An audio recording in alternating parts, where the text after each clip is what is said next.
Are you struggling for consistency in your sim racing? Does your iRating look like a roller coaster? If so, we have good news for you. The way to get more consistent is to first understand what you're doing differently than the professionals. And VRS is the answer. With our competitive subscription, you will have the telemetry, setups, tutorials, and everything else you need to fully analyze your driving. Our data packs and the ability to compare your driving with the best in the world will show you exactly where to adjust your inputs, change your driving line, and shave seconds off of your lap times. And our powerful and precise Direct Force Pro wheelbase and precision pedals are being used by some of the world's best drivers, including Peter Berryman, John Robertson, Brandon Trano, and IndyCar World Champion Alex Palou. All these champions agree that VRS hardware is not just the best on the market, it's also priced well below the competition. So if you're looking to upgrade to direct drive and the best pedals in sim racing, VRS is your answer. If you want to get better,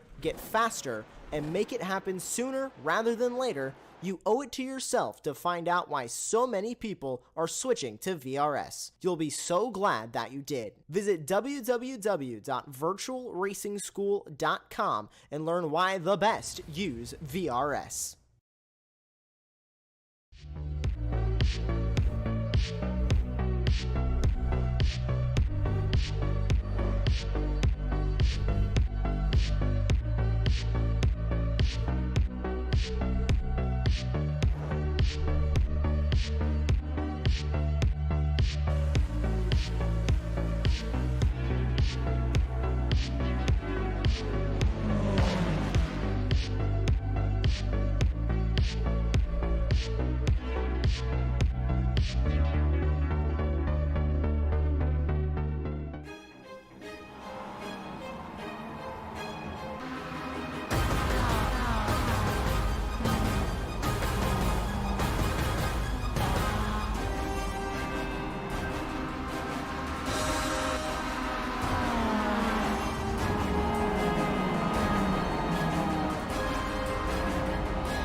Hi everyone, and welcome to season number 22 of the Extreme Motorsports Ricmotech Classic Sprint Series presented by Performa Texas Elite Graphics. I'm Greg Ginsburg, and joining me in the commentary booth, as always, is Larry Lefty McLeod, with Jonathan Grubowski in the virtual production truck, bringing you all the best camera angles and action that Apex Racing TV is known for. So for round number 2, we leave America's National Park of Speed behind, and we head to Sushiro Honda's racetrack, his first racetrack, the Suzuka International Racing Course, and in particular, the Suzuka West Circuit tonight for two 30-minute sprint races. Designed originally as a test track and opened in 1962, Suzuka has seen many changes over the years, but one thing that has remained is that figure-8 layout. And tonight, with our racers running that 2.1-mile West Circuit, they'll not only use the overpass, but will experience the speed of 130R and the challenge of the Spoon and Degner curves. And so, good evening, Larry. How are you doing tonight? I'm doing spectacular, ready for some pretty exciting Miata races, of course. Of course. And so for the second week in a row, we find ourselves at one of Japan's most storied tracks. Of course, last week with the World Challenge, we were at beautiful Fuji, and so last week it was Toyota's Fuji. Tonight it's Honda's, and so where is Mazda's track? And please don't say Laguna Seca. Well, of course, but here at Suzuka, this is going to be fascinating because we're not running the traditional Suzuka layout that everyone knows, you watch on TV and all that kind of stuff. We're running just the one end of Suzuka. So things are going to get a little bit crazy as they come out of that 130R and have to make a super hard right turn. And we'll see what kind of mayhem ensues. Yeah, we've got that double apex right-hander right after 130R, and of course we still have the hairpin, which is going to cause these drivers, I think, probably to go down in the first gear and have to dig out hard, and then of course the spoon curve, which everybody knows. But let's do this, Larry. It's a little bit early in the show, and I think it's the track guide, obviously, with a little bit shorter course, and it's still a very fast course, frankly. is going to be a little bit shorter tonight, but why don't we hand things over to Kevin Ford? He's going to give us the rundown tonight of the 2.1 mile, 9 or 10 turn, depending on how you look at it, Suzuka Circuit West Course. Welcome, everyone, to Suzuka, Japan, and, well, the shorter version of Suzuka today. We're doing the Suzuka West Circuit. 2.1 miles, 9 turns is what it takes to get a lap done around here. It may be shorter, but it is just as exciting to drive. Let's head up the front straightaway here, or what would be the front straightaway for Suzuka West. You'll notice our main pit area to the right, and our main grandstands up on the hillside there to the right. As we head down this very long straightaway here, this is going to take us into what's known as 130R, which is going to be turn 1 on this layout. Pretty much keep the pedal pinned to the floor here as we track out off of turn 1 and head down into the very tight double right-handers of 2 and 3. We'll get all the way down into first gear here for these two. Come out of the first one, we'll get a good rotation out of the second one here, come right to the floor and come right up through the gears. We'll head around this little left-hander into what's known as Degner, the double right-handers here at Suzuka. Love this corner here. This is always a fun one to drop down into and come right back to throttle up off that exit. Back up through the gears here. We'll head down this little short chute. You will see a little bit of overtaking opportunities here. Some drivers will try to get down on the inside, make a move in this hairpin corner, because coming out of it, you're going to approach a very long carousel straightaway here, pretty much pinned all the way out through this very long sweeping right-hander and certainly some slipstream, and you will see overtaking opportunities coming up into what's known as the spoon, the very famous double left-handers here at Suzuka. Down through the gears, we'll come around this first apex, and we'll come back down into second gear, let the car rotate, a little bit of a late entry there. Come right back to throttle, let that car track all the way out, because this brings us up onto the final straightaway of the Suzuka West Circuit. You'll notice the pit area to the right there as we come across the stripe and head down that long straightaway to 130R once again. Thank you for being with us.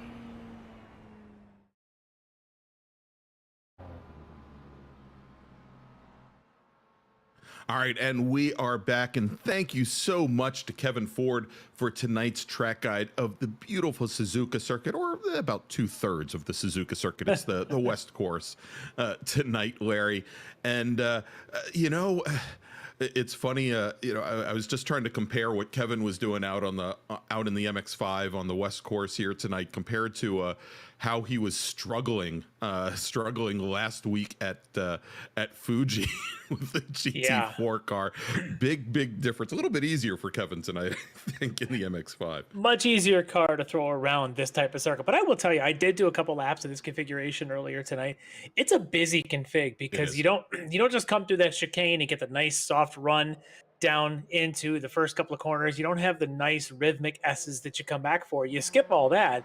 Instead, the only straightaway you get becomes, you know, those turns out of spoon all the way up to 130R. Everything else, that double apex turn that you turn around, is a very difficult corner because it's nearly a blind entry. You can't really see where you're going. It's not just a hairpin because those 290s are just far enough apart, but they're slow. Yeah, this is going to be some pretty crazy racing tonight. One of them's cambered, one of them isn't. And, yeah, you think about the way the draft is going to work. They're going to be coming up that straightaway past that pit exit, and they're all going to be bunched going into this one lane 180. And it's going to be pretty intense to see what kind of battles we have tonight, what kind of moves people are willing to make in that part of the track. Yeah, a matter of fact, as you were saying that, we were watching on screen Edgar Sancinelli as we've got our lone qualifying here starting from Suzuka, and Sancinelli was going through the Degner curve, the Degner turn, just before you go underneath the overpass. And, you know, and that is a corner that kind of drops away from you, and it really unsettles the car on exit. That even though we've got some shorter straightaways that tie some of these turn complexes together, it's usually so difficult to get the car squared up, to get it balanced so that you can actually carry some speed out of some of these corners. And so it's going to make it, I think, very difficult to, one, to carry speed and make good time here, especially in qualifying. But I think during the race, it's also going to be massively difficult to make passes with such short runs and with the cars really just so crossed up. coming out of some of these corners.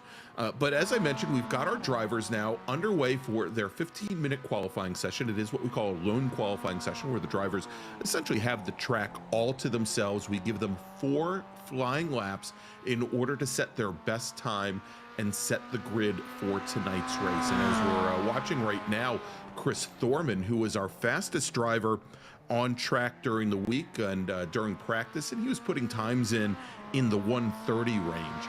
And he's currently on course right now in that D2D iRacing number 60 machine.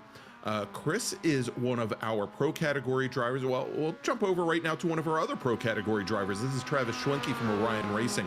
And we've got both our pro category drivers on track as well as our AM category drivers. The pro drivers have the red mirrors, as you can see there on Travis's number 16 machine, red number boards as well, as opposed to our AM category drivers. And I'm sure we're going to pick an AM category driver up right now, like John Casey. There you go, in the number 78 machine. The AM category cars, and maybe this isn't the best example because he's got green mirrors with a green car, but also a green number board as well. And that's how you'll pick those drivers apart. And as you take a look at the timing pylon on the left-hand side of your screen, you can see that the drivers are separated and they show the positions by class. The positions in red, obviously, are the pro drivers. The green are the AM drivers, Larry. That's what they tell me. In fact, we'll be seeing a lot of intermixing of them tonight, I think, at this kind of a track, because I don't think anybody's coming in with a whole lot of experience driving this layout. And I think some of the drivers, maybe those who could put in the time this week into practice, are probably going to be the ones with maybe, if there is any advantage to be had. But it's going to be a lot of fun to watch these two groups of cars go at it tonight here just for our second round. And I feel bad I didn't get to see the first round because I had a power outage at my house that night. That's right. So I do love myself some Road America, and I feel terrible I had to miss it. But I also think Suzuka is one of the best tracks in the world. So happy that I could be back in here tonight and be able to make sure that we catch this wonderful MX-5 action in our 2-race format that we have this week. That's right. And so here, jumping quickly to the top of the leaderboard, we are watching Travis Schwenke from Orion Racing, the number 16 machine. He is your provisional pole sitter after 1 flying lap. He's about ready to complete his second flying lap. We'll see if he can improve upon that 130.51 that he put down in his first attempt. And we'll see here, and he now throws down a 130.111. So definitely getting faster. Our provisional pole sitter now in the AM category is Jeffrey Cranston in the Craney Customs number 97 machine. He just eclipsed Steve Daniel from SKKJ Racing in the 96er. Wow, getting a lot of air is Jeff Cranston. Yeah, wow. Oh, that'll be a positive. That's a one-off. There you go. That lap probably isn't going to count. And I told you how difficult it was coming out of the Degner and coming underneath that overpass. Well, Steve Daniel from SKKJ Racing, he's currently sitting second. We should have him in, hopefully, Larry, in the commentary box for his thoughts on tonight's race before we go and jump to green flag racing action here. But let's do this. Let's quickly take a look back, Larry, specifically because you were not able to join us and you had that power outage a couple of weeks ago. This was all the way back on the 29th of August, and taking the win in round 1 over at Road America at the National Park of Speed was Mike Dam from Orion Racing. He started on the pole, ended up with the win. His teammate Robert Hartley started 10th in the field, worked his way all the way up to second there, and Brennan Horn from D2D iRacing came home in third in the pro class. We'll see how he does tonight because, well, he's busy chatting it up in YouTube right now. Or at least he was a moment ago. We'll see how he does on track. And so pretty easy to pick out here. If we take a look at the point standings, again, after one round, it is Mike Dam, then Hartley, then Horn. John Allen came home in fourth. He is currently sitting, oddly enough, fourth in the points. Then David Payton from D2D iRacing. Then we've got Jeff Jacobs, Travis Schwenke, Chris Thorman, Jordy Fike, and Edgar Sanchinelli rounding out your top 10 in the pro category. And Mitchell Peak there with 0 points, I guess, sitting 11th. All right, let's take a look at the AMs then. And taking the win at Road America, Jeffrey Cranston from Craney Customs in the number 97 machine. He started on pole. He took the win.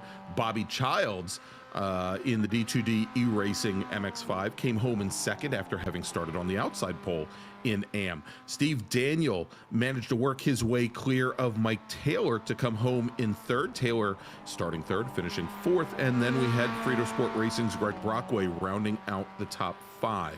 And if we then, and I'll tell you, Paul Carey and Robert Briss, and I think it was Carey's first run here in this Classic Sprint Series. He started in 10th, finished 6th, and Robert Briss started 11th. And finished 7th, so great finishes for them. And of course, now if we take a look at the points, pretty much what you would expect with Cranston, Childs, and Daniels, your top 3 currently. Then we've got the 2 Frito Sport Racing teammates of Taylor and Brockway. Then Carey, Brist, and Ruddick, David Payne, and John Casey rounding out the top 10. And you'll see there are actually a couple of ties there with Brockway and Taylor, for example. And we do give out bonus points for leading races, for putting in extra practice time, for running clean races and having a low number of incident points. And so you can see there that even though they did not end up tied on track, as you would expect, they are currently tied in the point standings coming into tonight's second and third rounds. And I said at the opening that tonight was round 2. It's actually rounds 2 and 3. And Larry, this is one of those special evenings on the schedule, and we've got I believe we've got 2 more nights like this on the schedule. We're going to have rounds 5 and 6 at Laguna Seca, and also at CTMP, Canadian Tire Motorsports Park, near the end of the season, where we run 2 30-minute races. And these races will be, what we'll do is we'll invert the top 7 finishers in the field there, so it really mixes things up in race number 2. And so we're always, as these races, especially as race 1 winds down, we're going to be looking at that transfer spot, looking at who's sitting in 7th place, and maybe just as important, who's sitting in 8th place.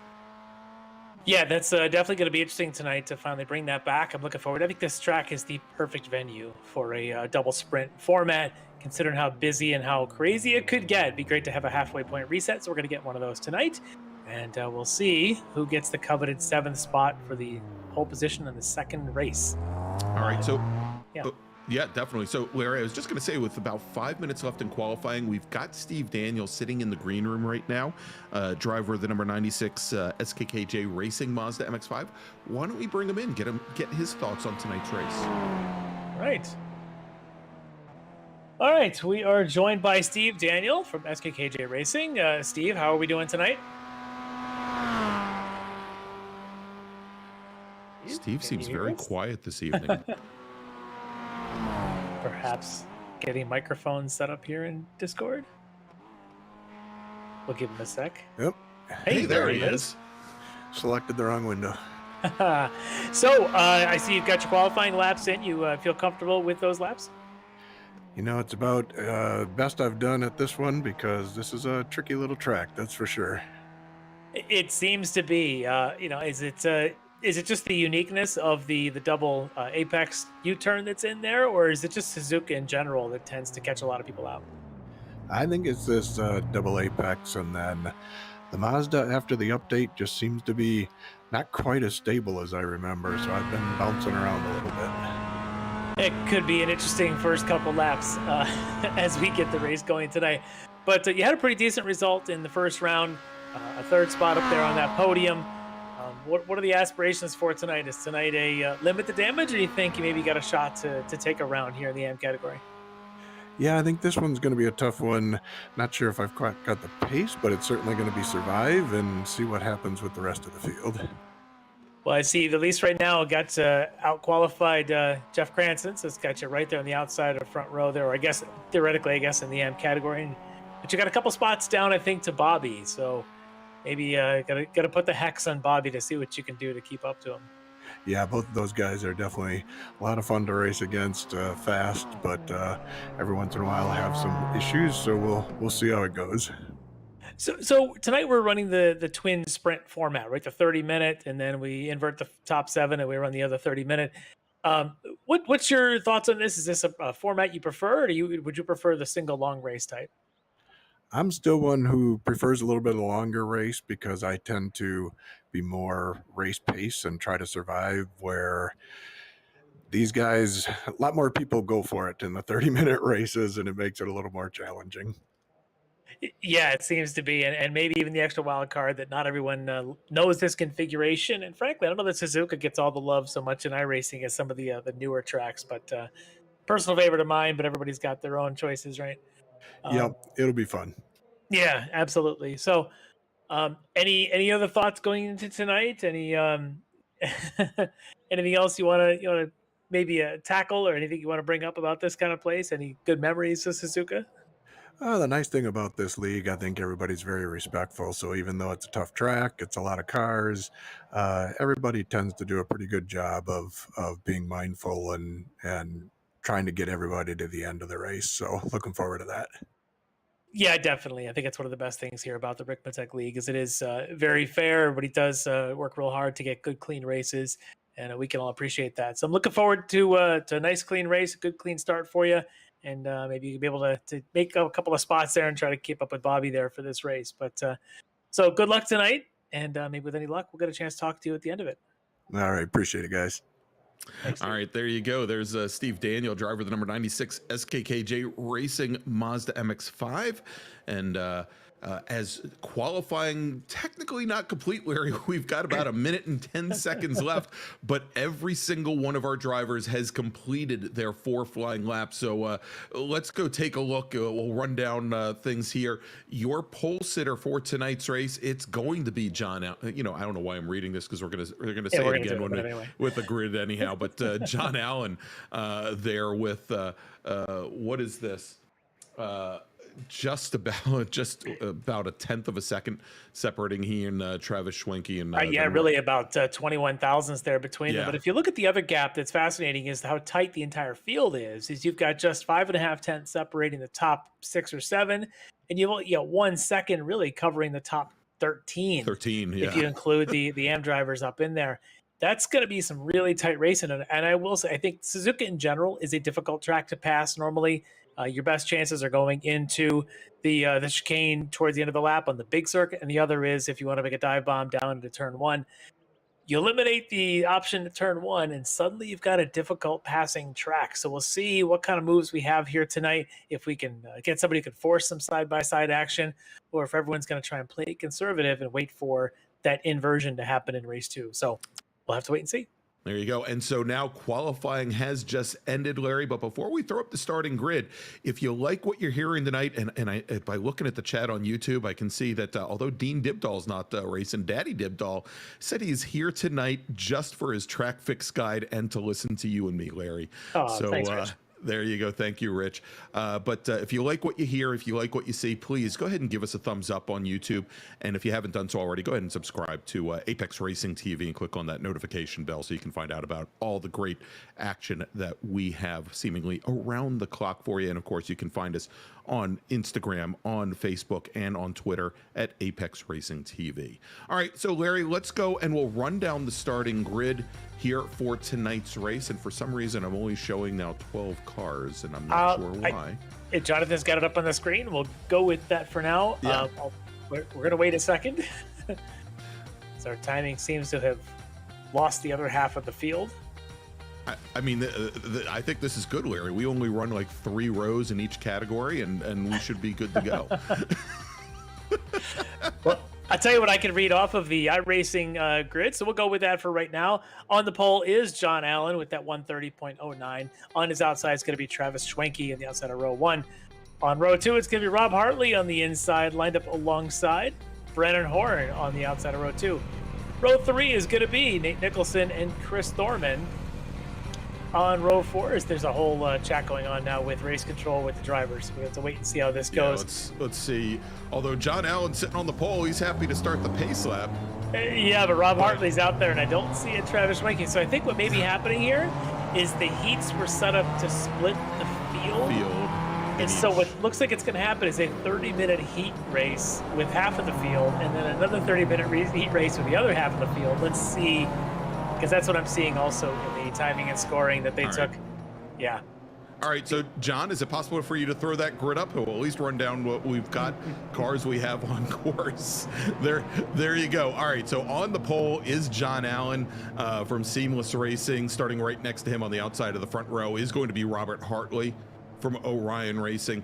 Then we've got Nate Nicholson from Delta Sport with Bobby Childs, our AM category pole sitter from D2D E-Racing, starting right next to him on the outside of row number 2. Then we got Tom Rathke starting right next to David Payton. That's going to make up row number 3. And Larry, why don't we grab rows 4 through well, here's what's happening is obviously the admin's talking right now. It sounds like they're actually going to set up another session to run the race in. So what they'll be able to do is establish a new session. They can bring in the qualifying results, I believe, of this session. We should be able to go straight into race, maybe with a 5-minute of practice to get everybody set up. But yeah, that sounds like what's going to be going on. So we're going to let the admins do their thing, although it is nice to see the group looking like they're on a pace lap right now, but I don't believe they're going to run this race. So we'll have to give them a few minutes to get this sorted out and get it reset. These things happen. You know, you select that feature for heat races, and I don't know that that's actually what they meant to do because it looks like it just set up as if basically they're going to run 2 different heats and then like a main at the end with what they want. All right, so we're going to let them do that, and we'll wait to see if John Allen decides to take out the pace car and as they're making their way around here. They were just told to go on the iRacing green, so there may actually be some racing that'll happen here we can call while they set up the alternate session. So this ought to be fun, a bunch of racing that has no outcome. Let's just see if perhaps somebody in row 4 or 5 can try to move up into the front row before the first turn. All right, and and I just got notes from the stewards that the race is not going. They're setting up a new session. So basically just what you said here. So you know, they may get underway, or we just may see about 12 cars all piled on top of one another. Yeah, you know, my money is on Bobby Child to be the one that starts the pile up, since he's sitting right there on the outset of row 2. That's it. Let's go and put our money on Bobby, and we'll go right along with Bobby maybe for the start here as the pace car pulls in. And Rich Dibdahl, of course, he just had his son, and his son came in second. Dean came in second at I think at NASA Southeast Spec Miata race, but he's voting for a demo derby. Well, we're on board with Bobby. Let's see if it happens, as he's now falling in line behind Nate Nicholson. But let's see if the top 2 guys, Hartley and Allen, can get this sorted out before they get to 130R. I can tell you, opening lap in this car, tires are cold. Yeah, and Larry, of course, we just had an update on the iRacing platform here just a week ago, and my understanding, and we should have talked about this a little bit in the lead, but my understanding is that the tire model has been changed somewhat, and these cars are not only loose when the tires are cold, but they're pretty loose when the tires are warm too. That I have not heard very good feedback. Yeah, so actually I did manage to run a race, even in fact over the weekend, in a public series, and ran actually with a couple of private league last week, just after the update was issued. On cold tires, they're extremely loose. But if you run, I run the advanced setup. That's one of the default iRacing setups. It's got a ton of rebound set up in the rear end, and even some rebound compression in the front end. It's not bad once it's warm up. In fact, it can, even if you need a little bit of turn in understeer, you could force it with some trail brake if you want, but they're not bad once they're warmed up. But that first lap and a half, 2 laps, it's pretty dicey there on cold tires. Yeah. All right, so we have a feeling that this race probably is not going to count from what the stewards have said, but don't tell that to John Allen or Robert Hartley, who are definitely Look at going Hartley on that right inside as he comes around the spoon. Now we'll see, because this is where the straightaway isn't very long, but maybe long enough to get a little bit of an edge. But you can see Allen staying to the outside, not giving any side draft to Rob Hartley. Nate Nicholson, meanwhile, wants to just take the double draft, go right up alongside both of them. We'll see if he has the advantage under braking when they come through the 130R. Yeah, and of course the 130. Contact! And out goes Hartley. And there goes Hartley. John Allen off to the outside there. I was just going to say that going through the 130R is pretty much a full throttle fourth gear entry actually, here. It's not quite full throttle. If you're by yourself, you can almost feather it to make it work. You're side by side, somebody's got to give up a big hard lift. Well, certainly there as they went through. It was no Schumacher and and Alonso moment there. Alonso did not win this battle. Here's the replay of it as Hartley's now on the inside. And you can see who gives up just a little bit. Hartley gives up a little, but he hits that grass on the inside, causes a bit of a slide, bumps into Allen, who actually ends up keeping Hartley on his left. Allen continues, Hartley does not. There you go. And it is slippery, so that Apex has got a pitch of grass. When I was running some laps out here, I was seeing if I could flat-foot it. You catch grass on the left, the car spins. You catch the AstroTurf on the corner exit on the right, you spin. There's a window of about 2 inches of imperfection. If you happen to make it, perfect. If don't, you might be in for a spin. Here around 130R, the fastest corner pretty much in motorsports. Jeez, and you can see there going through Spoon as John Allen had the rear end of that car hanging all the way out here. So, again, we don't think that this race is going to have much... All right, I'm getting word now from the stewards that they're going to stop this race right about now. They've set up a new session, and they're going to give the drivers about a 10-minute practice, Larry, to get ready. As I'm watching to see if Allen and Nate Nicholson actually do, and they are. They are going to go ahead and pull it in. All right, so we're going to give them a couple of minutes. They're going to open the session. It's going to have a few minutes of practice. Everybody make sure that they're getting and joined, and then they'll go ahead and queue up that race. So just a bit of a preview of the action that may be happening. It's we've seen it all already with side-by-side racing, and knowing that passing is possible if you're willing to do the Alonso Schumacher through 130R. Absolutely. All right, so let's do this, Larry, and Jonathan, hopefully you're okay with this. Let's take a little break. Let's go and thank some of our sponsors, and when we come back, we'll be in the correct session. Our drivers should be in practice, and Larry and I will we'll just wax philosophical for a little bit longer. All right, so we'll be back here in just a few moments from the Suzuka West course. You are watching the let's try that again. The Extreme Motorsports Ricmotech Classic Sprint Series presented by Performa Texas Elite Graphics. And assuming we don't do anything foolish, we'll be back in a few moments.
Are you struggling for consistency in your sim racing? Does your iRating look like a roller coaster? If so, we have good news for you. The way to get more consistent is to first understand what you're doing differently than the professionals. And VRS is the answer. With our competitive subscription, you will have the telemetry, setups, tutorials, and everything else you need to fully analyze your driving. Our data packs and the ability to compare your driving with the best in the world will show you exactly where to adjust your inputs, change your driving line, and shave seconds off of your lap times. And our powerful and precise Direct Force Pro wheelbase and precision pedals are being used by some of the world's best drivers, including Peter Berryman, John Robertson, Brandon Trano, and IndyCar World Champion Alex Palou. All these champions agree that VRS hardware is not just the best on the market, it's also priced well below the competition. So if you're looking to upgrade to direct drive and the best pedals in sim racing, VRS is your answer. If you want to get better,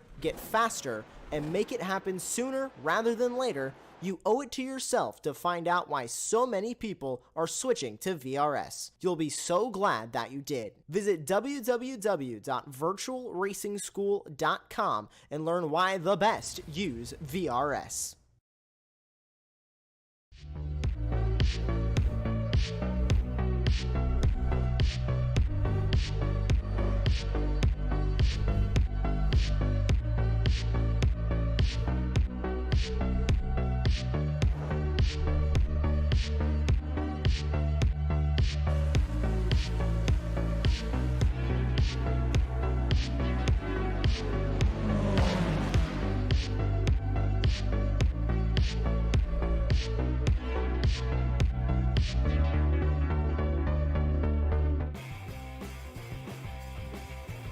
Ricmotech high-performance sim racing equipment. Whether you're just looking to have fun, train for race day, or become a serious esports competitor, Ricmotech has you covered. Hundreds of name brand parts. Support from experts that love sim racing. Trusted by the pros. There's only one place to go, Ricmotech.com.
Ricmotech high-performance sim racing equipment. There's only one place to go, Ricmotech.com. The search is over. The most comprehensive league scoring solution is here, with the ability for multi-level championships, custom incident tracking, post-race time penalties, support for heats, drop weeks display, multi-car team scoring, advanced web widgets, rookie championships, a custom paint system, and load those results in seconds.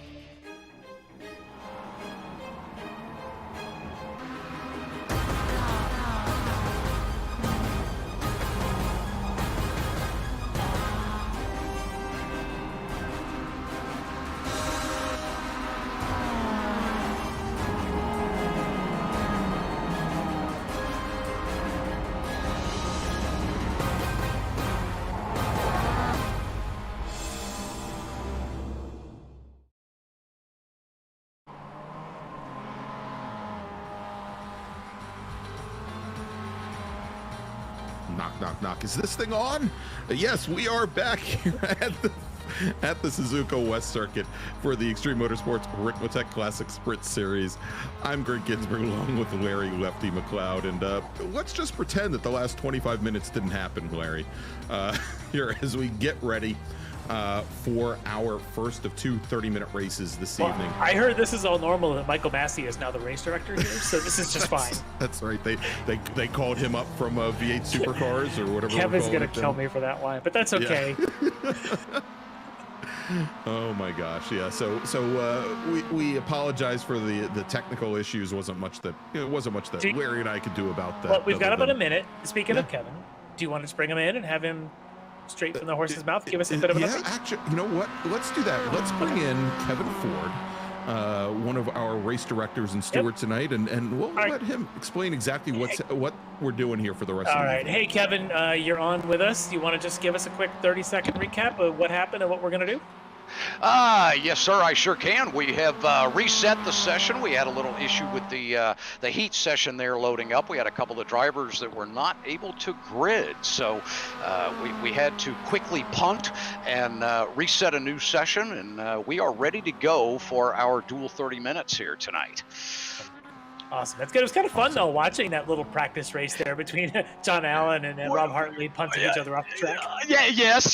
That was something unorthodox for the broadcast, right? It was good. But it's a good preview of what's going to happen tonight. This track is, your word, is going to be difficult to pass, but clearly side-by-side racing is well within the grasp.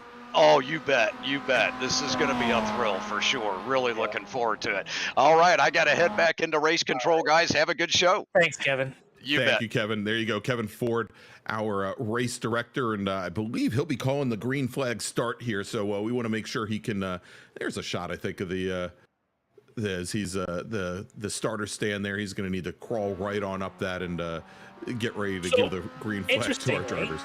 The way the session was set up, I was expecting they would have come in with a preset grid. They did not. They have come in and had a new qualifying session to go ahead and run 15 minutes of.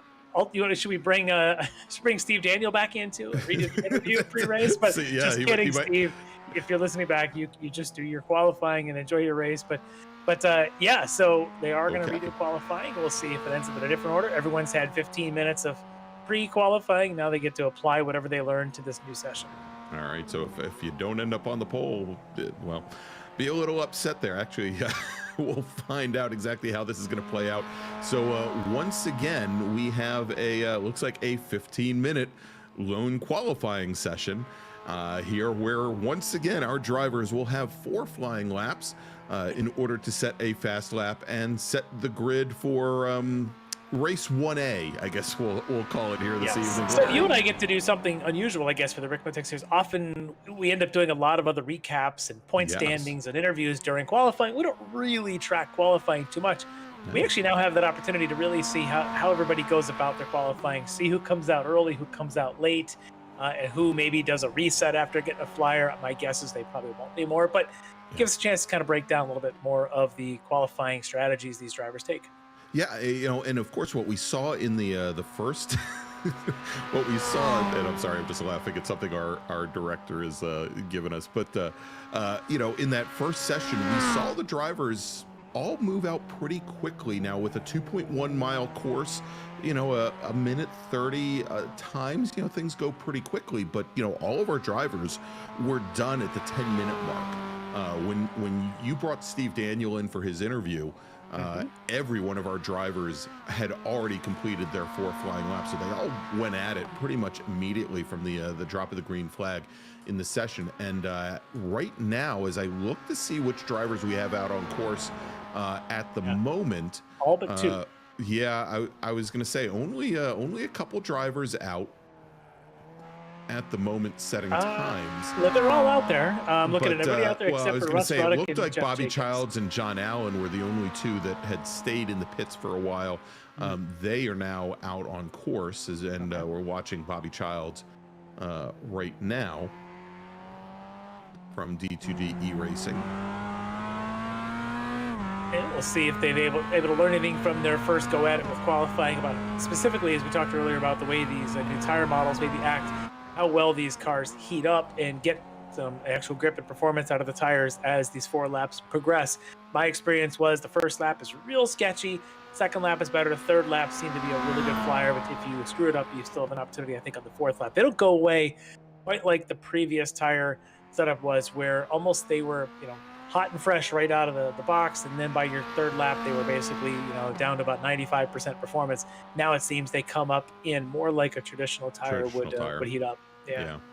All right, so we're watching Bobby Childs right now. Now, Bobby was our pole sitter for the AM category in our previous qualifying session. You just jinxed it now. I know. And he had 6 cars between he and Steve Daniel, who was second on that provisional grid. But we're not going to jinx Bobby or Steve in talking about that. Yeah, because you realize if we do that, we're going to have Bobby in the booth with us for half the race. So is that what'll cause him to be in the booth? Well, I mean, I think they're. Yeah, it doesn't take much, Mary. Thanks, Jonathan.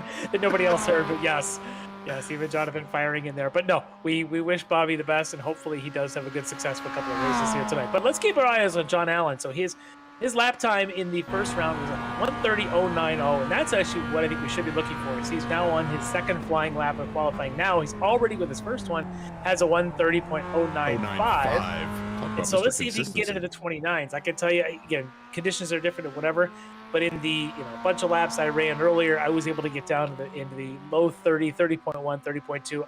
My optimal is in the 29s. I suspect we're going to see someone get down into the 29s here in this session.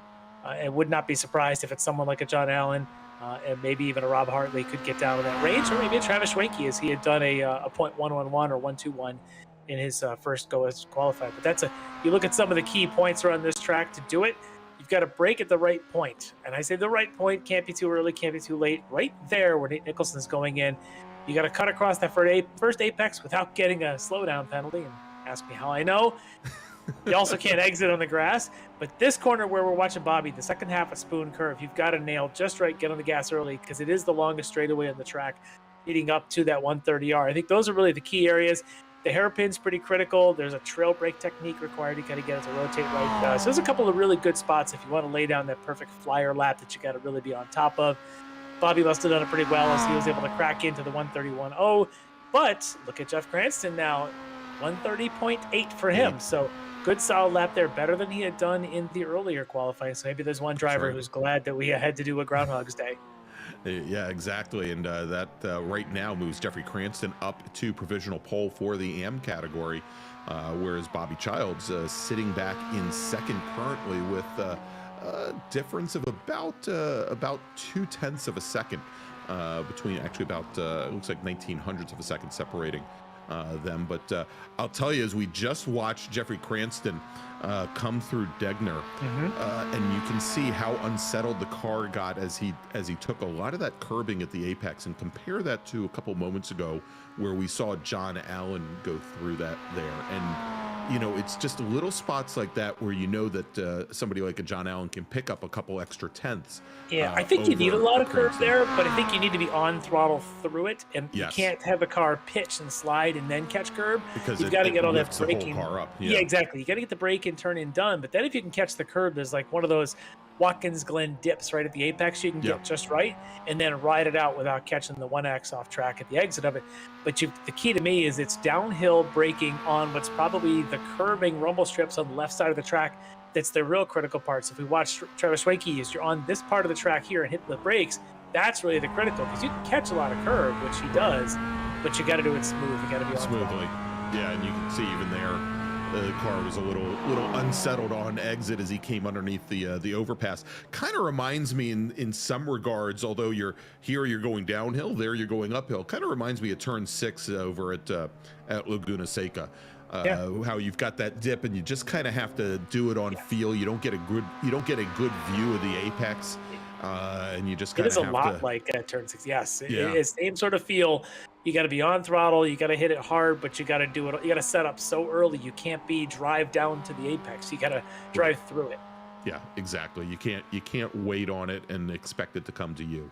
All right, so we're on board right now with Mitchell Peak, currently running 7th and looking to improve upon the 130.5 that he has in the books.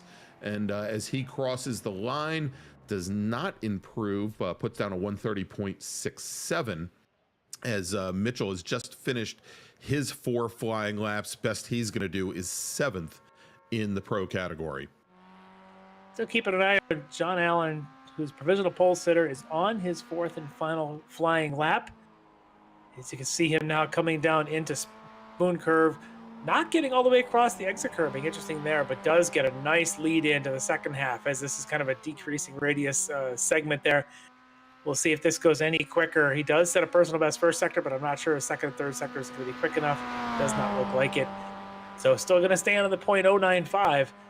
See if anybody's left out there with a chance. I see Chris Thorman. Thorman is out there. Cranston is still on track. Most of the drivers that I believe are still on track are our AM category drivers. Thorman, though, looks like he had already crossed over the stripe as he basically went into the pit lane. I don't think he's going to be able to take his 4th flying lap. So it looks like Cranston, who's still on course, Sancinelli, who we're watching right now in the number 57 machine. And I think we're in the same position. A couple, looks like Robert Brist, who's also in the AM category, has only completed 2 flying laps and is sitting in the pits currently, as we have over 5 minutes left in qualifying. Now, it does look like Sancinelli is definitely off the pace on this lap here. All right, Larry. I'm hearing that it is now day 3 of Groundhog's Day, as we are going to set up another session, and I think they might try and capture the qualifying results of one of these two. So we're gonna roll with it. We're gonna be flexible tonight and see what it takes to get this race going. And we'll see. And Larry, at this point, I was going to remind everybody of our event coming up next week. But let's do this, Jonathan, before we go to a break or what have you. Just because I know we have the graphic for it, why don't we take a quick look at what we have coming up in the Classic Sprint Series? As we've got, of course, we're looking at rounds 2 and 3 tonight, maybe, hopefully. But coming up, and this is scheduled to be October 3rd, so in 2 weeks from now, we're going to be at Watkins Glen International. Jonathan, actually, it should be another graphic where we've got the Classic Sprint Series schedule. That's all right. Where we've got round 4 for the Classic Sprint Series. We're going to be at Watkins Glen International for a 60-minute race. And then we're going to head all the way. There we go. We're going to head all the way to the West Coast. We're going to go to what used to be known as Mazda Raceway Laguna Seca, is now WeatherTech Raceway Laguna Seca, for our second evening of 2 30-minute sprint races. That's going to be the 17th of October. Then we're going to stay out on the West Coast, going to go to Sonoma Raceway, and then, as you can see, they're going to head back all the way back east to Mosport, to Canadian Tire Motorsports Park. It'll be our last evening with 2 30-minute rounds, and then we're going to round out the season, final round of the Classic Sprint Series season number 22 is going to be at the Mid-Ohio Sports Car Course in beautiful Lexington, Ohio. And that is going to be the 5th of December, which I believe is the first weekend in December. All right, so Jonathan, why don't we do this? It looks like a lot of our drivers have already hopped out of this session. Why don't we take another quick break? Try to join in, see where all the cool kids are tonight, because it just reminds me of like high school, where there was always that great high school party and you could never find it. And well, now we're going to find out where the cool kids are partying tonight. So we'll be right back. We're going to take that quick break, and when we return, hopefully we'll have some racing, if not another 15-minute qualifying session here on the Extreme Motorsports Ricmotech Classic Sprint Series, presented by Performa Texas Elite Graphics, and we will be right back.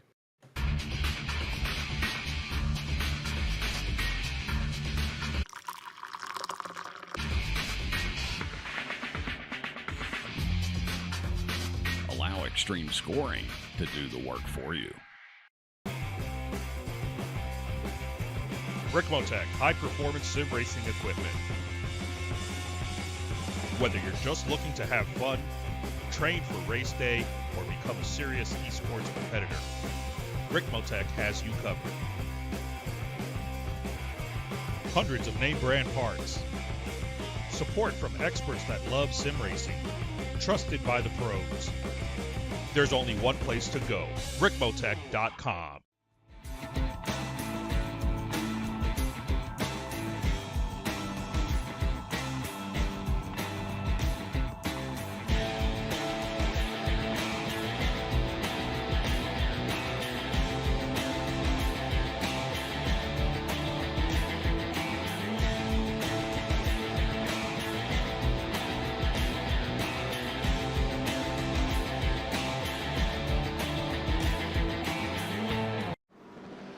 The search is over. The most comprehensive league scoring solution is here, with the ability for multi-level championships, custom incident tracking, post-race time penalties, support for heats, drop weeks display, multi-car team scoring, advanced web widgets, rookie championships, a custom paint system, and load those results in seconds. Ricmotech high-performance sim racing equipment. Whether you're just looking to have fun, train for race day, or become a serious esports competitor, Ricmotech has you covered. Hundreds of name brand parts. Support from experts that love sim racing.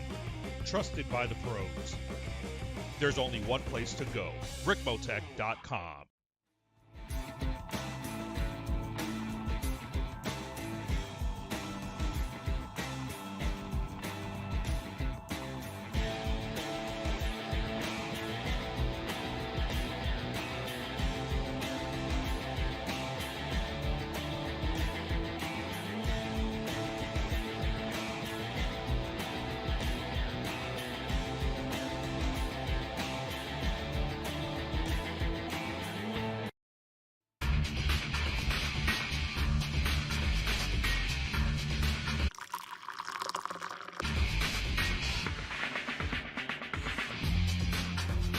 Allow extreme scoring to do the work for you.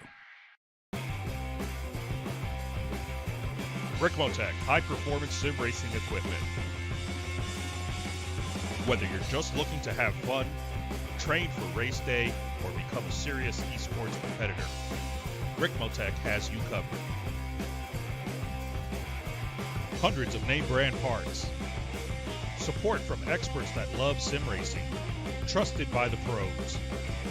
There's only one place to go, Ricmotech.com.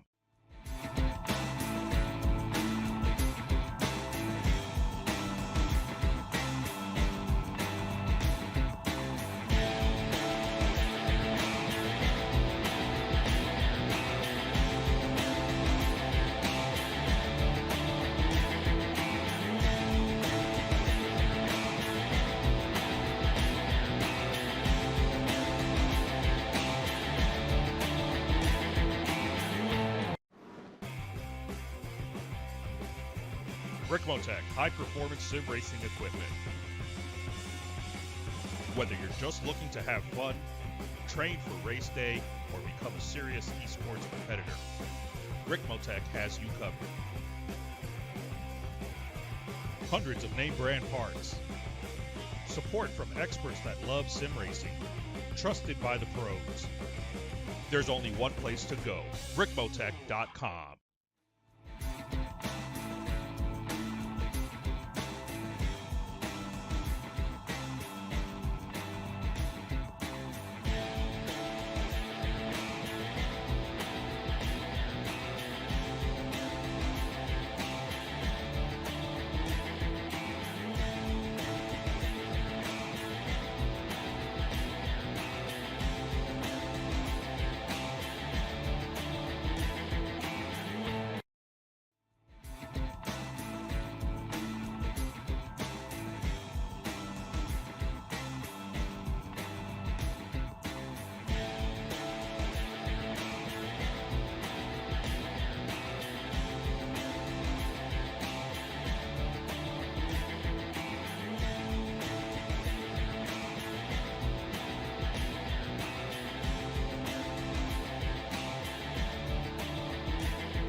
Ricmotech, high-performance sim racing equipment. There's only one place to go, Ricmotech.com. The search is over.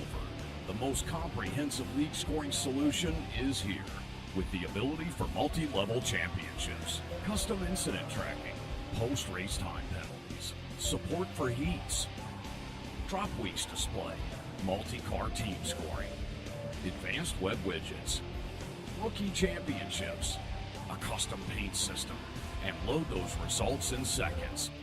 Visit extremescoring.info today.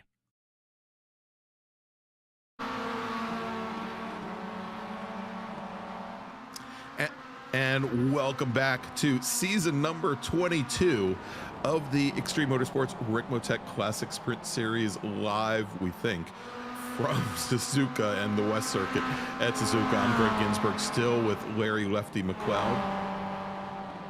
So yeah, we are here, and so let's quickly mention what is going to be happening, and then we can talk about maybe what this means to drivers. But after the first attempt, which was an incorrect setup of heats, which caused only half the field to be gridded up for the race, and then a second attempt that turns out was about to do the same thing, the admins have decided, here's what we're going to do. They've opened up this into a practice session, which always happens. At the end of this practice, which is about 8 more minutes or so, they're going to do a 10-minute, 3-lap qualifying, standard type of single car, lone car qualifying, and then a single 30-minute race, not the twin races tonight, as we'll start to run into the wee hours of the East Coast. So yes, exactly. So that's what they're planning on doing, and I think it's probably the only call they can make right now. That's fine. All the drivers seem to be okay with it.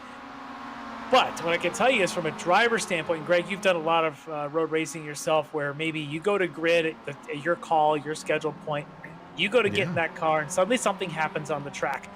Full course red, a couple of yellows, and that race in front of you doesn't end. Now you're told you're on a 5-minute hold, Oh yeah, I mean, and I've been through it many times before, where a session will get black flagged partway through the race because something has happened on track, and there are a couple things at play there.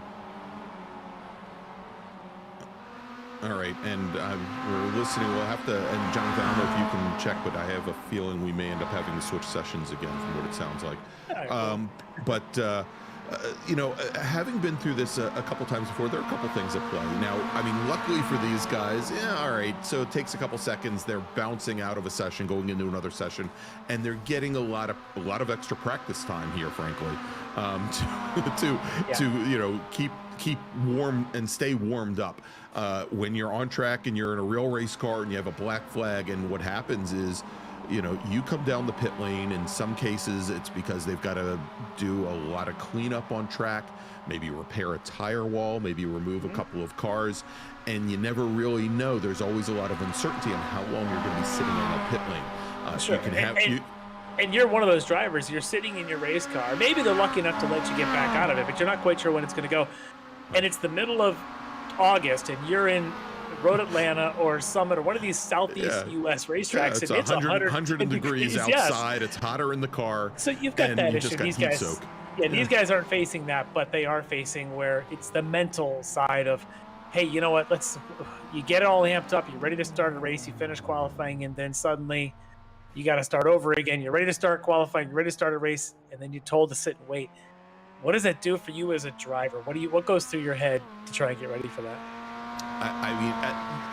What I typically will do in the car is I just try to focus. I'll usually close my eyes if somebody comes up to the driver's side or passenger side door. For all they know, I'm fast asleep behind the wheel of the car. I'm just trying to ease my mind, not think about the race, not necessarily, I've got in my mind strategy, especially if I know the laps are winding down in a race and there's very little time left, on how I want to attack, and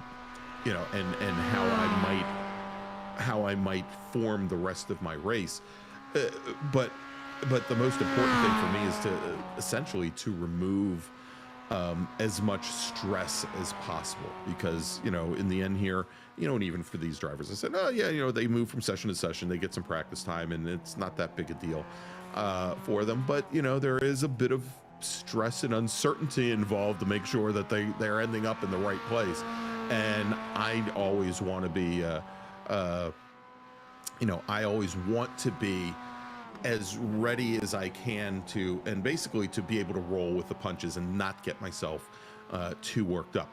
Tell you what, Larry, we've got Jeff Jacobs, the driver of the number 38 streetsurvival.org Mazda MX-5. He's sitting in the green room right now. Why don't we bring him in and get some of his thoughts? All right, Jeff Jacobs joined us, and Jeff, you're seeing a lot of what's happening behind the scenes here tonight, and I want to ask you about that. Right. That's right. We can talk about that. We could also talk, as I think we're going to have a few minutes, a little about what are the drivers going through as all this is happening. Maybe first you can give us a little bit update on the nuts and bolts of what we're going to be doing next. Well, what we're doing is we're building two 30-minute races. It's for some reason the heat function isn't working correctly for us this evening. We have these sort of pre-built what do you call them, sort of formats, I guess, that are supposed to just load in and be ready to go. But we've tried it twice now, and each time it kind of keeps giving us, as you probably saw, only partial grids, right? Half the people running in Heat 1 and half in Heat 2. So what we're going to do now is we're running two 30-minute races.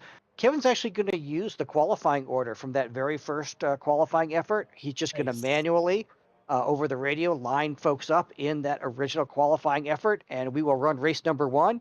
That session will finish. Everybody will move into a new session for the second race, and we'll use the finishing order. So essentially, we're going to do the heat races manually, and he's getting those built now. Oddly, when he just tried that, it limited the number of cars to 20, which wasn't going to be enough for the number of folks we have driving tonight. So he's going to try it one more time, and that session should be reopened here in just a minute. But we're still hoping to get tonight's two sprint races in this series. Obviously, this course is going to provide some really interesting challenges. And I think the good news was, if you all saw the practice start that we had earlier, it looked like things went well. Folks kind of handled, the cold tires and then the narrow confines of that first hairpin turn there at 2 and 3 pretty well. I say it until they didn't going through 130. Exactly. But so hey, a few folks got a bit of a warm up there. And as long as we're chatting here for a second, I was also going to mention in the World Challenge Series, as you know, that was scheduled for next Monday. Mosport, really excited about running, Canadian Tire Motorsports Park in that series with the GT3 and the TCR cars. But that's also what the Monday of the SCCA runoffs. And I know our broadcasting crew is scheduled to be out there. And so our plan at this point is to bump everything down a week within that schedule. So we'll run Mosport on October 10th. Indianapolis will run on October 24th and so forth, right on down. So we'll just bump that series down a week. And we're going to use next Monday as sort of a fun race. We're going to plan out something for those drivers just to have some fun with for a non-points event. Well, that sounds great. I'm sure Greg and I know we both appreciate the schedule change. And obviously we do love this series and glad that it can be accommodating. So very cool to see that. As we get these sessions restarted, though, I do want to ask you a little bit now. Take your admin hat off and put your driving helmet back on. Yeah. How does a driver who's over the last 50 minutes had to prep for a race, maybe even get to grid and think they're on their starting lap, to suddenly redo that, go through qualifying again, and now redo this?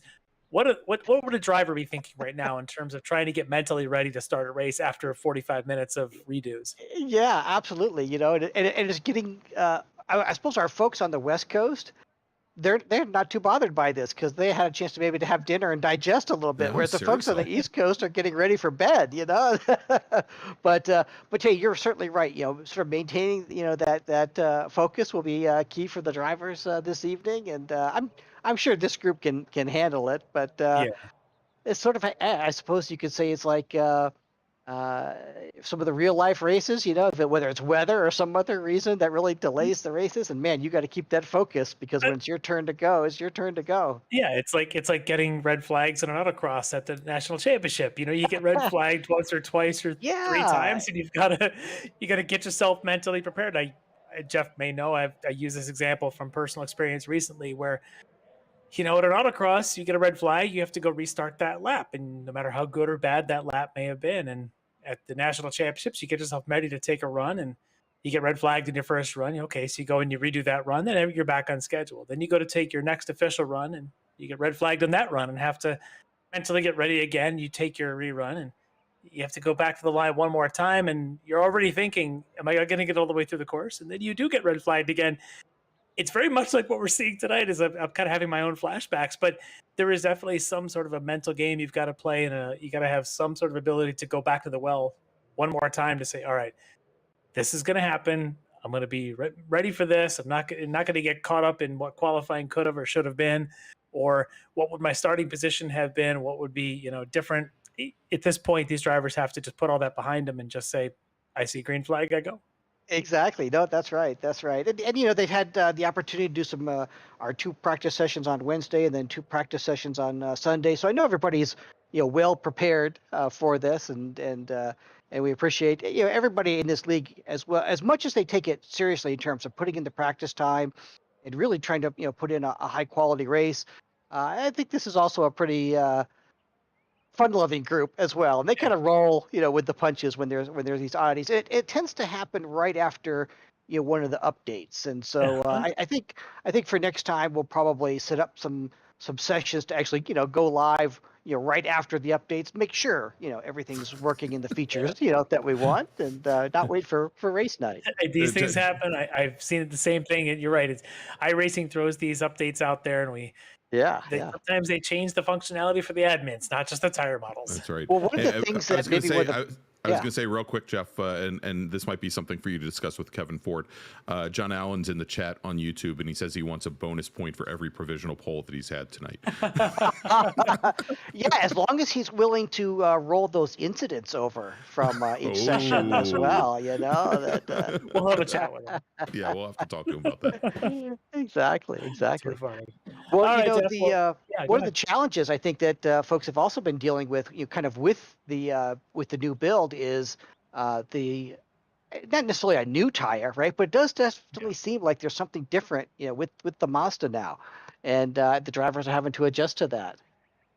Yeah, and I think that's something they have to get adjusted to pretty quickly, considering the update just came out probably since the last round of the Ricmotech series. So more reason to do more of those encouragement practice sessions, because they would have at least this week had a chance to maybe to try these things out on a long run or a short run. Exactly. So and I do see that his new room has opened up there. It even is allowing 60 drivers to join. So we should be seeing the group piling in there pretty shortly. And once we know everybody's in, then like I mentioned, Kevin will advance the session right through qualifying to gridding. And we'll, of course, we always do a manual start, anyway. We kind of ignore the iRacing green. And so we'll use that extra time to then put people in their original grid order. And it should be a good race. Okay, sounds great. We're looking forward to getting this green flag flown and then seeing where this race goes tonight. So, Jeff, I really appreciate the insight and the updates, and always welcome to come on back and give us your comments anytime. All right. Thanks a lot. All right, there you go. That was Jeff Jacobs, driver of the number 38 streetsurvival.org Mazda MX-5. Now, Larry, it looks like we also have Nate Nicholson sitting in the green room. I wanted to see if we wanted to bring him in, but from my understanding, I think we are going to have to switch to another session. All right, so why don't we do that? Why don't we give Jonathan and us a chance to restart the session, get us linked in and connected to that, and see how much time we've got. All right, so let's do that then, and hopefully Nate will still be waiting there for us. So we'll be back again here in just a few moments from Suzuka West Circuit for rounds number 2 and round number 3 of the Extreme Motorsports Ricmotech Classic Sprint Series presented by Performa Texas Elite Graphics. And once again, we'll be right back.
All right, and we are back here at, no, not Lime Rock Park, at Suzuka West for rounds number 2 and 3 of the Extreme Motorsports Ricmotech Classic Sprint Series. I'm Greg Ginsburg along with Bill Murray. Larry Lefty McLeod. I promise that it's not Sonny and Cher playing in the background.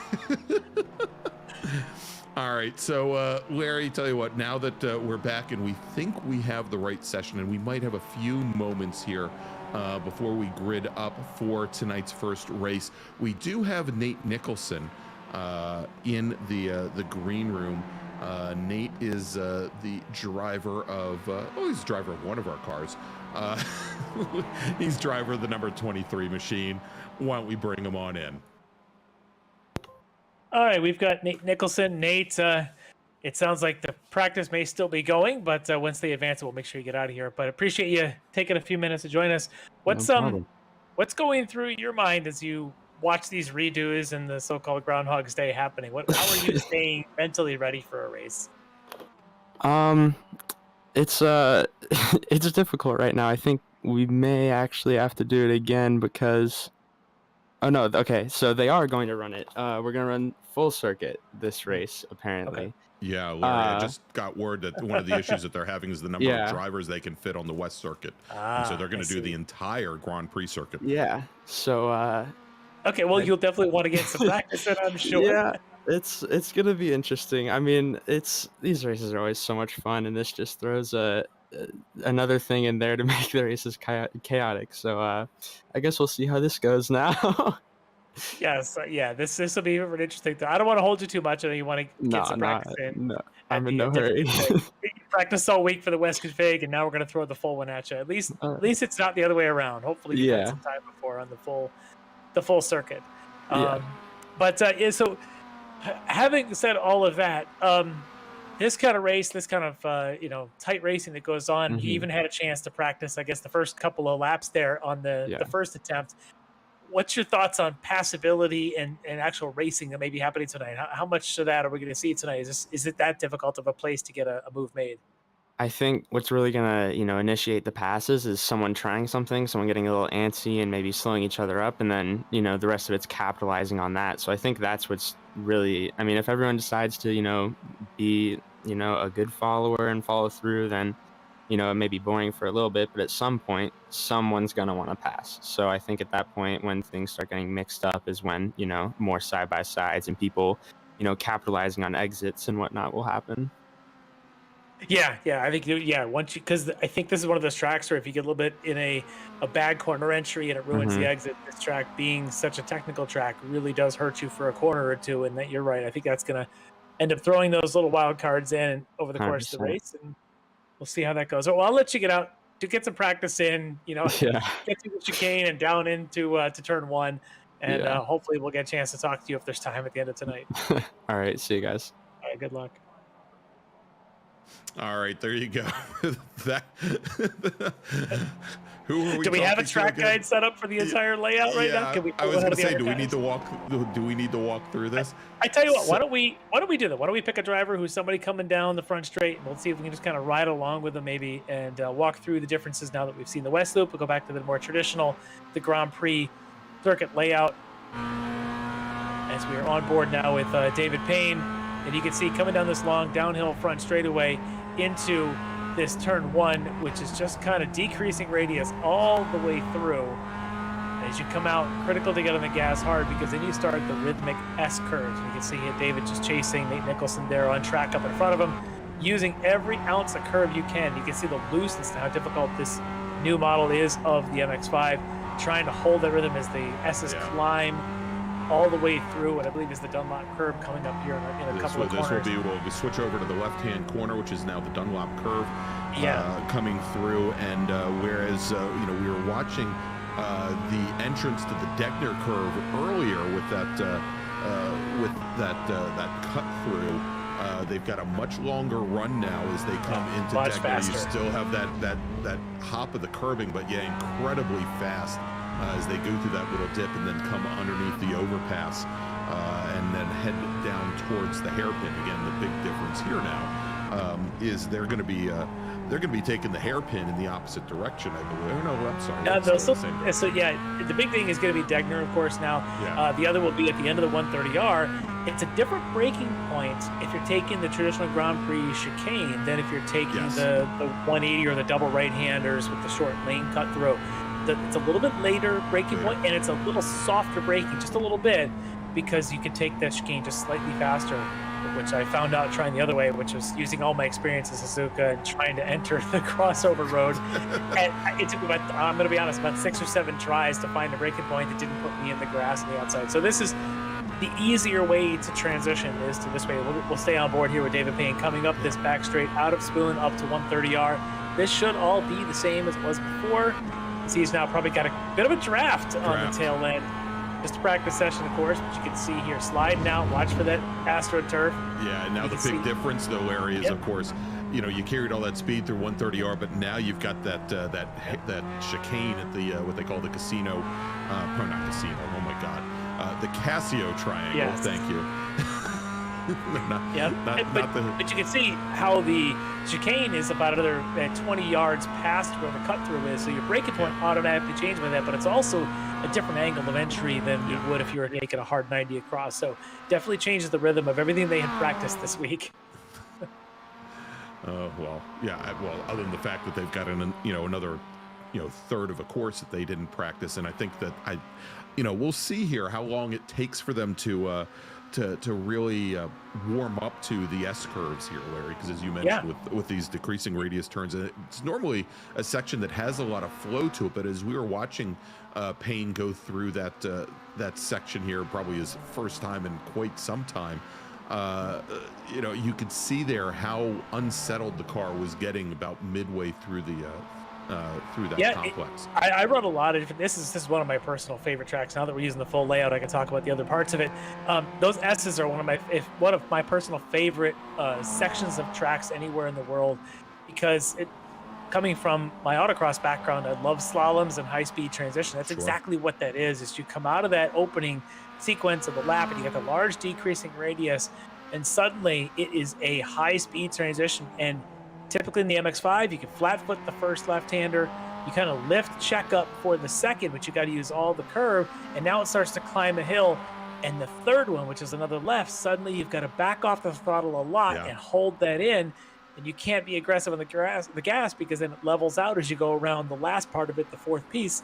So there's a lot of challenge to finding a rhythm through there and getting the car to dance just the right amount. All right, as we're watching right now on board with Travis Schwenke, number 16 Orion Racing entry, is he's set right behind Robert Hartley. Now you'll notice also we've got it sitting on the left-hand side, and I think probably, Larry, this is as good a time as any to be taking a look at that timing pylon, even though this is not going to set the grid for our first race, but you can kind of get an idea of who was able to get up to speed, so to say, here very quickly, with just a couple of laps in the books here, and the Orion Racing teammates of Hartley and Schwenke, obviously, take a look. Tom Rathke as well. I was just going to say, this is where it's interesting, is someone like Rathke, who maybe wasn't that high in the original qualifying order, looks like he's got decent pace here early in the session, so might be very familiar with the traditional chicane before the last corner, and then of course with the whole first curve and S's rhythm. So he's off to a pretty good start here. The other would be Mitchell Peak. I wonder when we would see him. We know we've seen him in past seasons be with the front runners for an entire race, how fast he can be. He had been down in that 6th, 7th, 8th qualifying position in those earlier sessions. Now you can see he's within a half a second of Hartley near the front of the pack. So I think Mitchell Peak's another one that on this full layout could be a little bit more of a noisy one, could play a part in a race here. Yeah, and you'll see John Allen, who of course was pleading to get bonus points for each one of his provisional polls. Now we know why. He's currently sitting back in 5th. He may be practicing racing lines, though, as I see him right now with Nate Nicholson. Yep. And that's maybe what a lot of these guys do. Smart move, if you ask me, because it's what they're not going to actually have to qualify. That's going to be done for them based on prior sessions, but they are going to have to race. And knowing the offline lines around here is critical for these drivers to be able to go too wide through a corner. Where can you make a pass? Where can you do a block? And I think John Allen, Nate Nicholson, who have practiced before are doing it again now. Yeah, and actually when we were in the last session a couple, about 15 minutes ago, it was the exact same thing. We were watching as John Allen and was that the second session or the third session? I have problems with simple math, Larry, and I don't have enough fingers and toes to get this right. All right, so we're going to be switching over and getting the drivers all gridded up for the race. And my understanding, Larry, is that we are going to have the short pace lap here at the full Suzuka Grand Prix course. And so instead of 2.1 miles and 9 or 10 corners, well, that's a good way to end the session for Nate Nicholson. Very, very pretty. Can we get a replay of that? just kidding. Yeah, just kidding. All right, but we're going to be going from that 2.1 mile version of the course to 3.6 miles and 18 corners. All right, so we've got the starting grid ready to go here, and John Allen is not going to be too happy with it. But Larry, let's run down the starting order for tonight's race. And although I'm pretty sure that Kevin Ford is not going to be starting 5th this evening, so let's take a look.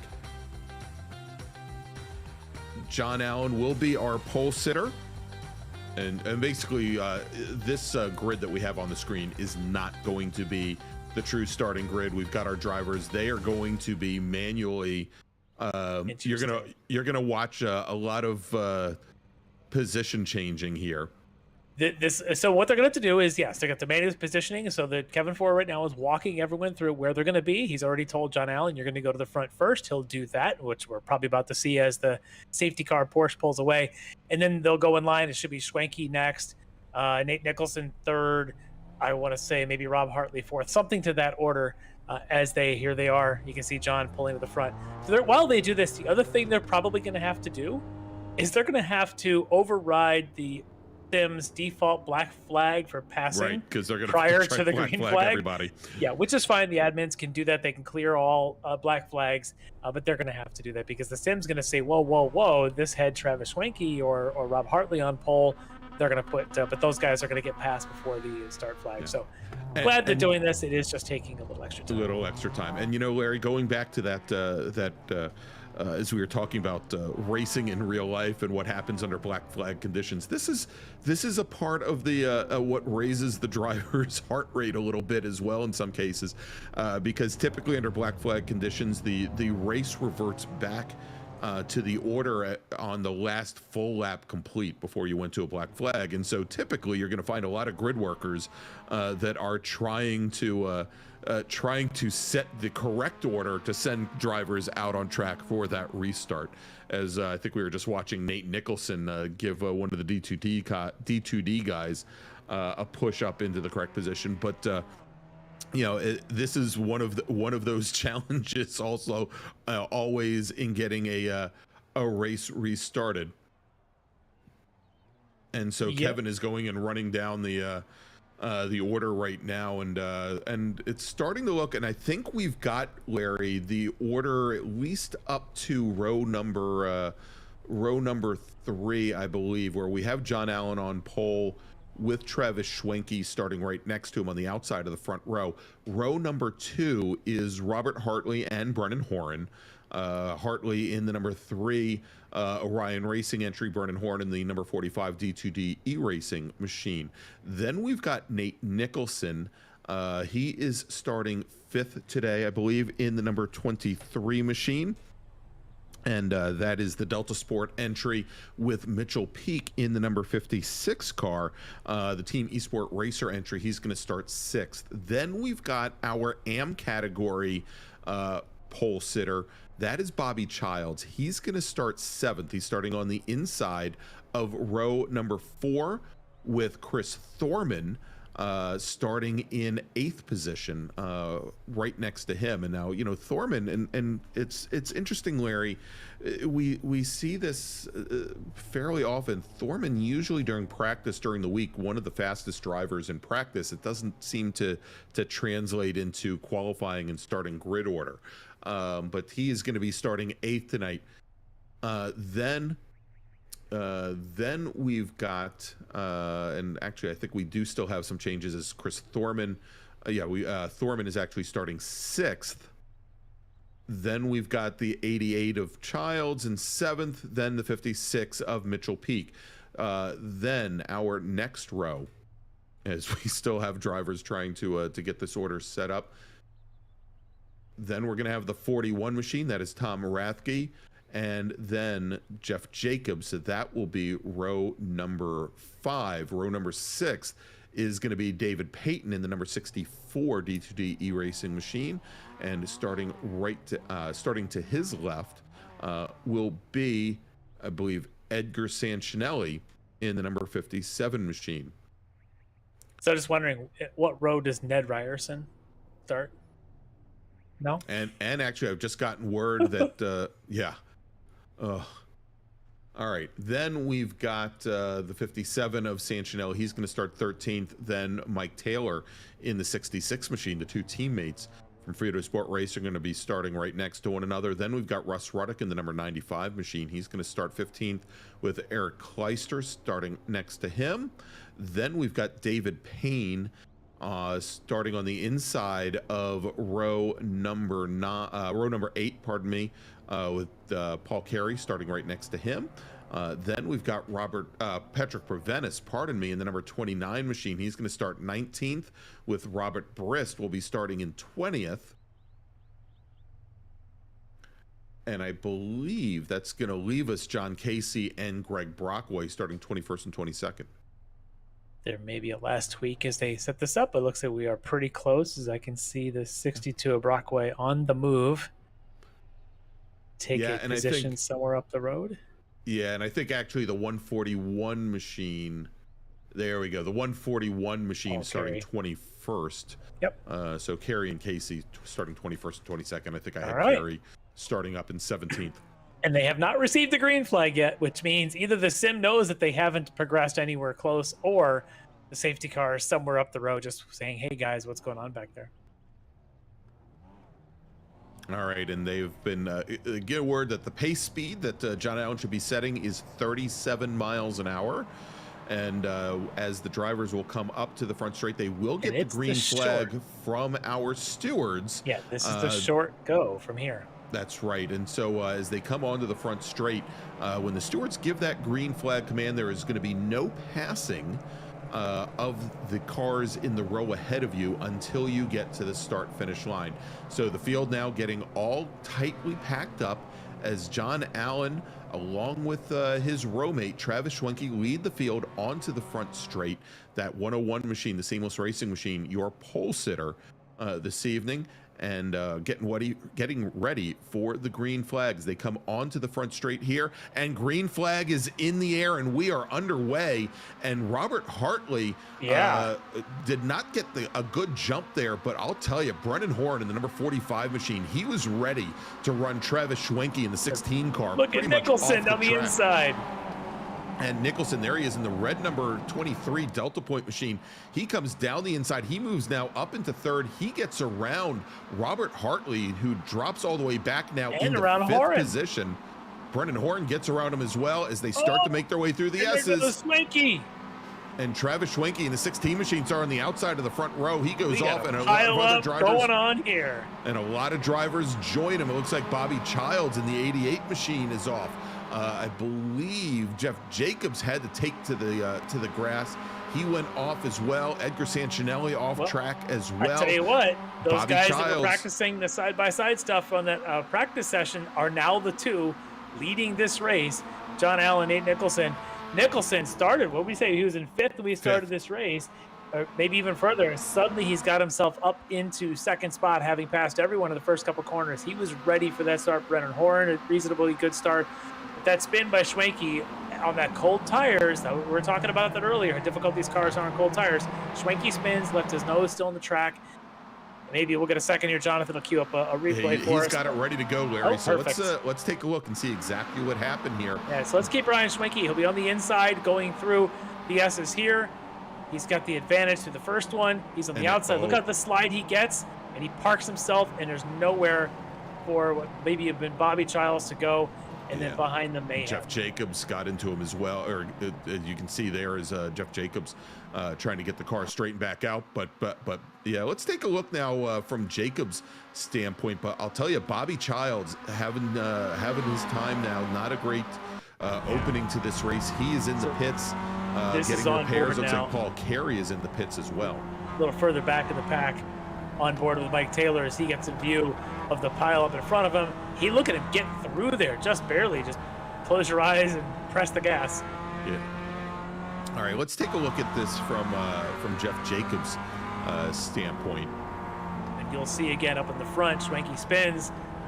Bobby's got nowhere to go right in front of him, and then Jacobs already in a bit of a spin, trying to avoid it and nowhere to go. Yeah, and Jacobs had a driver off to his right, just really nowhere from the go. As we jump back now to the live action, as we complete lap number 1, it is John Allen from Seamless Racing. He is your leader. Nate Nicholson running a close second. Brennan Horn, and I'll tell you, on that start, Horn had he was right on the green flag, and he was pushing Schwenke for all he could, but you know, and then let out of it, and you could see there that Horn wasn't anywhere near Schwenke when Schwenke lost the rear end of his car. But Brennan Horn right now in that blue number 45 machine. He is currently running in third. Robert Hartley now has made up one position. He's gotten around Mitchell Peak. He is now running in fourth. Peak there in fifth, and then we've got Tom Rathke in that black number 41 machine. Running sixth. This is where it's going to be interesting. Now, we talked earlier with Nate Nicholson when he came on about how a passing move can actually slow you down around here if not executed quickly, because you'll lose the draft, you'll lose the pack. Watching this here as Hartley, Horan, and Peak are all basically shuffling spots. Horan got a rough exit off into Dunlop. Hartley's able to take the inside, but Hartley's just outside of that draft zone. Now we know Hartley's got the pace to pick him back up. Was able to make that move quickly, but you notice that Mitchell Peak thought better of trying to follow him through and sat behind. Said, "This is a better order for us. Let's stay with the pack." And now let's keep our eye on the gap between Nicholson with Allen in 1-2, back to Hartley in 3. All right, and you see now sitting right off the back of that black number 41 machine, Chris Thorman and David Payton. Here in that pack as well. We'll see if they can keep up with the number 41 another machine. slide. Oh, there we go. That is Robert Hartley in the number 3 machine. He loses driver number 2 now. And the Orion Racing folks are having some issues here tonight, as that is now going to drop Robert Hartley back into third position here, and that is going to escalate Mitchell Peak up to third. Yep, doing a little leapfrogging to get around Brennan Horn. But look, did you see what Nate Nicholson was doing with John Allen? And Nicholson now catches Nicholson goes around. I bet. Yep, I bet he caught the exit of the 130 yards. AstroTurf edge there, which is so slippery, sends him around. So here we are. We've lost Schwenke. We've lost Rob Hartley, well, down the order at least. And now we've lost Nate Nicholson. Look at John Allen's lead now, 1.6, and then to Mitchell Peak, and then a full second to Brennan Horan. And I think we're going to have to see a replay of this. Yeah, let's jump back and take a look at Rob Hartley's spin first. So let's see Hartley now, all by himself, gets out to the exit. Same idea. Look at that little green patch of AstroTurf out there. Car spins. That's on the at Spoon. And he's able to stay out of the way and avoid further contact, gets himself back going again, so no damage there. But all right, let's take a look now at our second place runner, Nate Nicholson. Yeah, keep your eye on Nicholson here. Again, same thing, gets wide, catches that green strip right there, and all by himself goes around, just barely misses. And the car is so loaded up in that corner there. I mean, we saw early on, back towards the beginning of the broadcast, when we had Schwenke going side by side with John Allen through there, what would happen on the inside if you caught some of that curbing or some of the grass. Here, just the opposite, going around the outside. And once you hit that AstroTurf, there was just nothing that Nate Nicholson was going to be able to do. I've experienced that. It's almost silly sometimes if you're trying to push it through that corner. How if you catch the curb too much, you catch the grass on the side of it, the car spins. You go too fast through it, just hit the exit of it, the car spins. You've really got to be careful. So now what this does, shuffle the order. John Allen's got a nearly broken draft lead over Mitchell Peak, but we know that Peak has shown signs of some great speed around here. We'll see if he can catch up. Tom Rathke now, who we had said on the long track has some good pace. Now he's showing it. He's in second, with then behind him with a trio of, that's it, the D2D iRacing boys. And look at Brennan Horn catching grass on the entry to 130 or to Spoon. He's able to recover, but it's D2D, 1, 2, 3 there. Brennan Horn, Chris Thorman, David Payton, all trying to stay pace with Tom Rathke here for the 4, 5, 6 spots. And Larry, we're only on lap number 3. Yes, but it's officially, and we're not going to restart this race. Oh, so you say. All right, let's take a look at the M classes. Jeff Cranston does lead the way there, as we had seen Bobby Childs get taken out early on that one. He's got a comfortable-ish lead right now over Mike Taylor, and then Russ Ruddock, who's actually right now on track behind Rob Hartley, who had spun from his front spot earlier there in the pro category. Yeah, and Larry, as we're flashing back to that first lap incident when Schwenke put the car around, Hartley as well, Cranston as well as Mike Taylor, it was very tight going for them to make it through that little mix-up there that they just missed coming into contact actually with Jeff Jacobs and managed to get through there. It could be a very different AM category, other than the fact that right now we've got Bobby Childs still in the pits getting repairs, and we've got a lot of drivers there now. Of course, when Nate Nicholson went around, he also impacted the tire wall. So Nate Nicholson, who had been running in second, he is in the pits right now getting repairs. So you can pretty much call this race over for him, as he is now a couple laps down. Let's take a look maybe at these guys. I'm going to say perfect. Thank you, Jonathan. John Allen had a 1.3 second comfortable lead. I was saying Mitchell Peak, I was waiting for him to turn the speed on. Maybe the full Grand Prix layout is what he needed, because he has trimmed that 1.3 second lead to less than a 0.3 second lead. It is now a 2-dog fight here on lap 4. John Allen's got his work cut out. He was thinking maybe he could just coast it home for the next 25 minutes, and Mitchell Peak said, maybe not tonight. The Flying Canadian is going to have something to say about it here at Suzuka. All right, as they make their way out through the hairpin and started to make that long run up towards the spoon curve. And you can see they're coming out of the hairpin. The 56 machine, a Peak, maybe not as good a jump out of there. He took a little bit wider, set a little bit later turn in, and you can see where John Allen coming through the hairpin. And I noticed this early on in the very first sessions. He can, as you mentioned, takes a little bit of trail braking. He can really get the rear end of that car to rotate and square things up on exit without using up the extra track that Peak does. But it may not matter now, Larry, as they come down, as they make the run down here through 130R. Well, I think this could be just aggressive move by Mitchell Peak, but also could be a smart move by John Allen. They might be able to work better as a pair than they are as single, but the problem is Tom Rathke's got pace behind him. Again, he is trimmed, but was over 2 seconds to these guys. Now he's only 1.7 or so back from that front twosome. So Rathke's got pace, and he's pulling that whole D2D racing train behind him with the Brennan Horn, David Payton, Chris Thorman. So we just might see a 5-way battle here, perhaps a 6-way battle actually, within the next lap or so if Rathke can put together a good one. All right, remember this is a 30-minute race on the full Suzuka circuit, and we're going to be coming back again for race number 2 when this is over. And Larry, we get to do this again? Yeah, apparently we get to do this again, and I think we're going to be inverting the top 7 drivers. A guest announcer, Phil Connors, is going to come in here and be our guest announcer. Oh my God. Oh my gosh.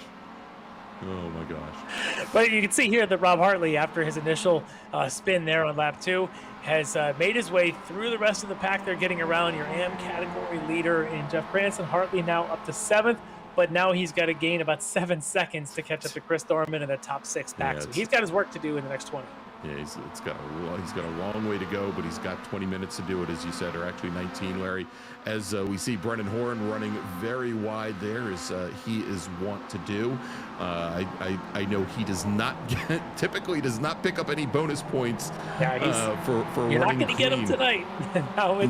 That's a 1X, basically. If you go 4 wheels, the other side of that exit curbing, it's not a slowdown. I don't think you have to go pretty far for that, but it is definitely a 1X if you go just the 4 wheels over. There's a couple other spots around this track where you could pick up a 1X, but as we've seen, before you pick those up, you're probably going to be putting the car to spin, like around here if you catch that AstroTurf like that. Thank you, Mitchell, for showing off how that slide works. Yeah, and he's still trying to gather the car up coming and out his of the momentum's corner gone. John Allen's gonna beat him to the other end of the straightaway, and Tom Rathke is saying thank you both, because there goes John Allen, and Peak is defending even up this back straight. He's keeping it to the inside, and that puts a big hole in the air for Tom Rathke as Peak now comes in, and wow, and you can see John Allen dropping the wheels into the grass. Smart move though.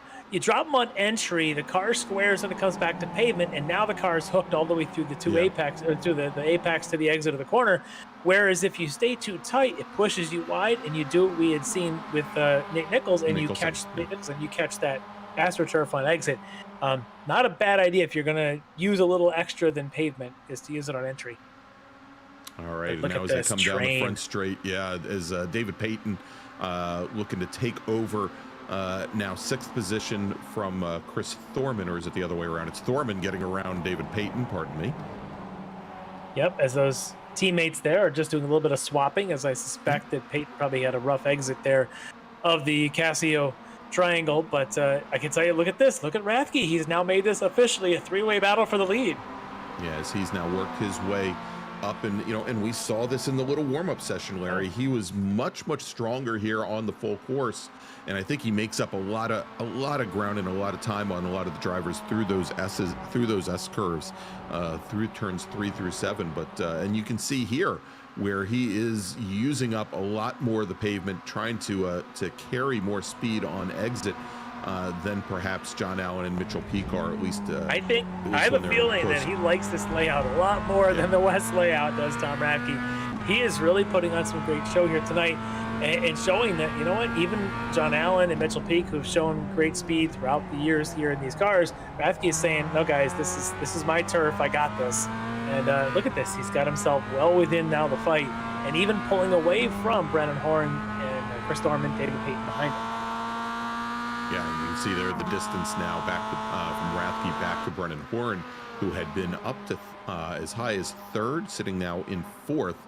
But here, as they now come through that double apex, the spoon curves, which will lead them onto the front straight.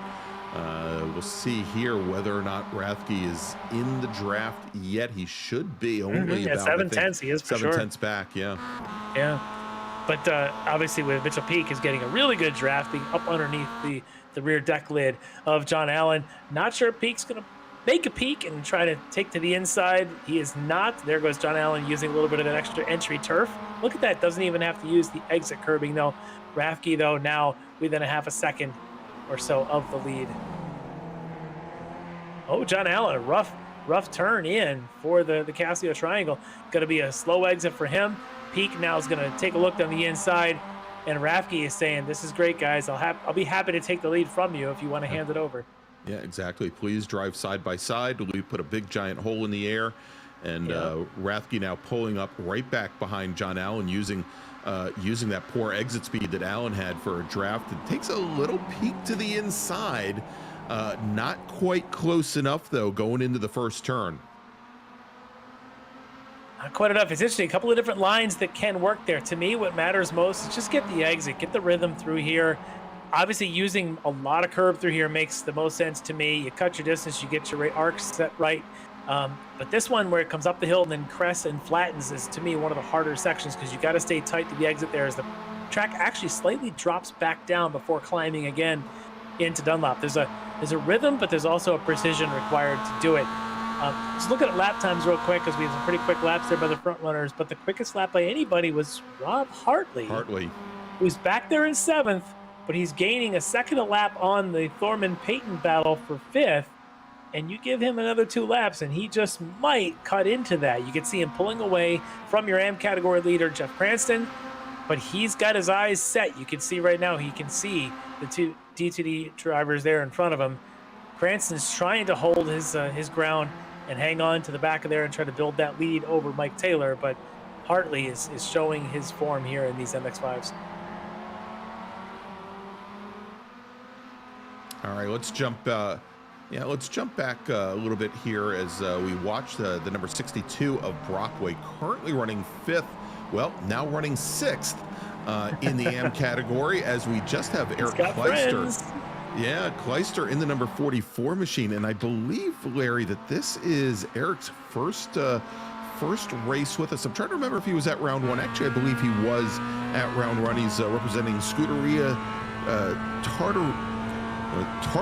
There we go. There you go. Yes. Scuderia Tartaruga. He did not run opening round. This is his first round back, actually. So my understanding is he may have been with this league in the past and now making his return. So welcome back. Welcome back. And actually, I'm getting see word that he is a rookie this season, Larry, out of Wisconsin. And so good to see him. He's also a corner worker for the Sports Car Club of America. So well, that's good. I'm not sure I could say as good as from Wisconsin as being a Bears fan. They didn't do so well against the Packers last night, but I'll leave that fall sports for another day. Only a little bit look better. At this, Larry, as they come down into the first turn, which is actually I think the first 2 turns. John Allen drafts past Mitchell Peak. Once again, retake the lead, but look at Rathke now. Rathke only. Only a couple tenths off of the back of the number 56 he's there. car. A mistake by Peak, and Rathke's going to take him. And none of these drivers have driven flawlessly yet. Rathke actually might be the one who's driven the best. And through this section of the course, Larry, through the S's here, he just looks so much more smooth than Mitchell Peak does. He did not qualify in the front few rows of this race. He had to get through that initial traffic and all the issues with the spins out in front of him, put down some flyers, had to make up about 2 seconds to keep up with Peak and with Allen, who are holding down the front 2, and he's been able to dig away at them. He's driven pretty flawlessly. You can see John Allen not flawless at all, coming around the Degner there. And putting the car wide, picking up the 1X, I'm sure. But look at there goes Rathke. He's going to duck to the inside of Peak. Can he make it stick? I think he does. And indeed he does. So move Tom Rathke up to 2nd. He doesn't get a good run out of the hairpin, though. But we'll see nowhere if for Peak to can go, get the and Peak knows. All he can do is tuck in, maybe even bump a little bit of Rathke along. Rathke's got to just turn his mirror up, not look at it, and go hit spoon curve with all he's got. Yeah, and you saw there, it looked like Peak had maybe forced Rathke a bit to the inside going into spoon, and now himself jumps to the inside, but cannot get around.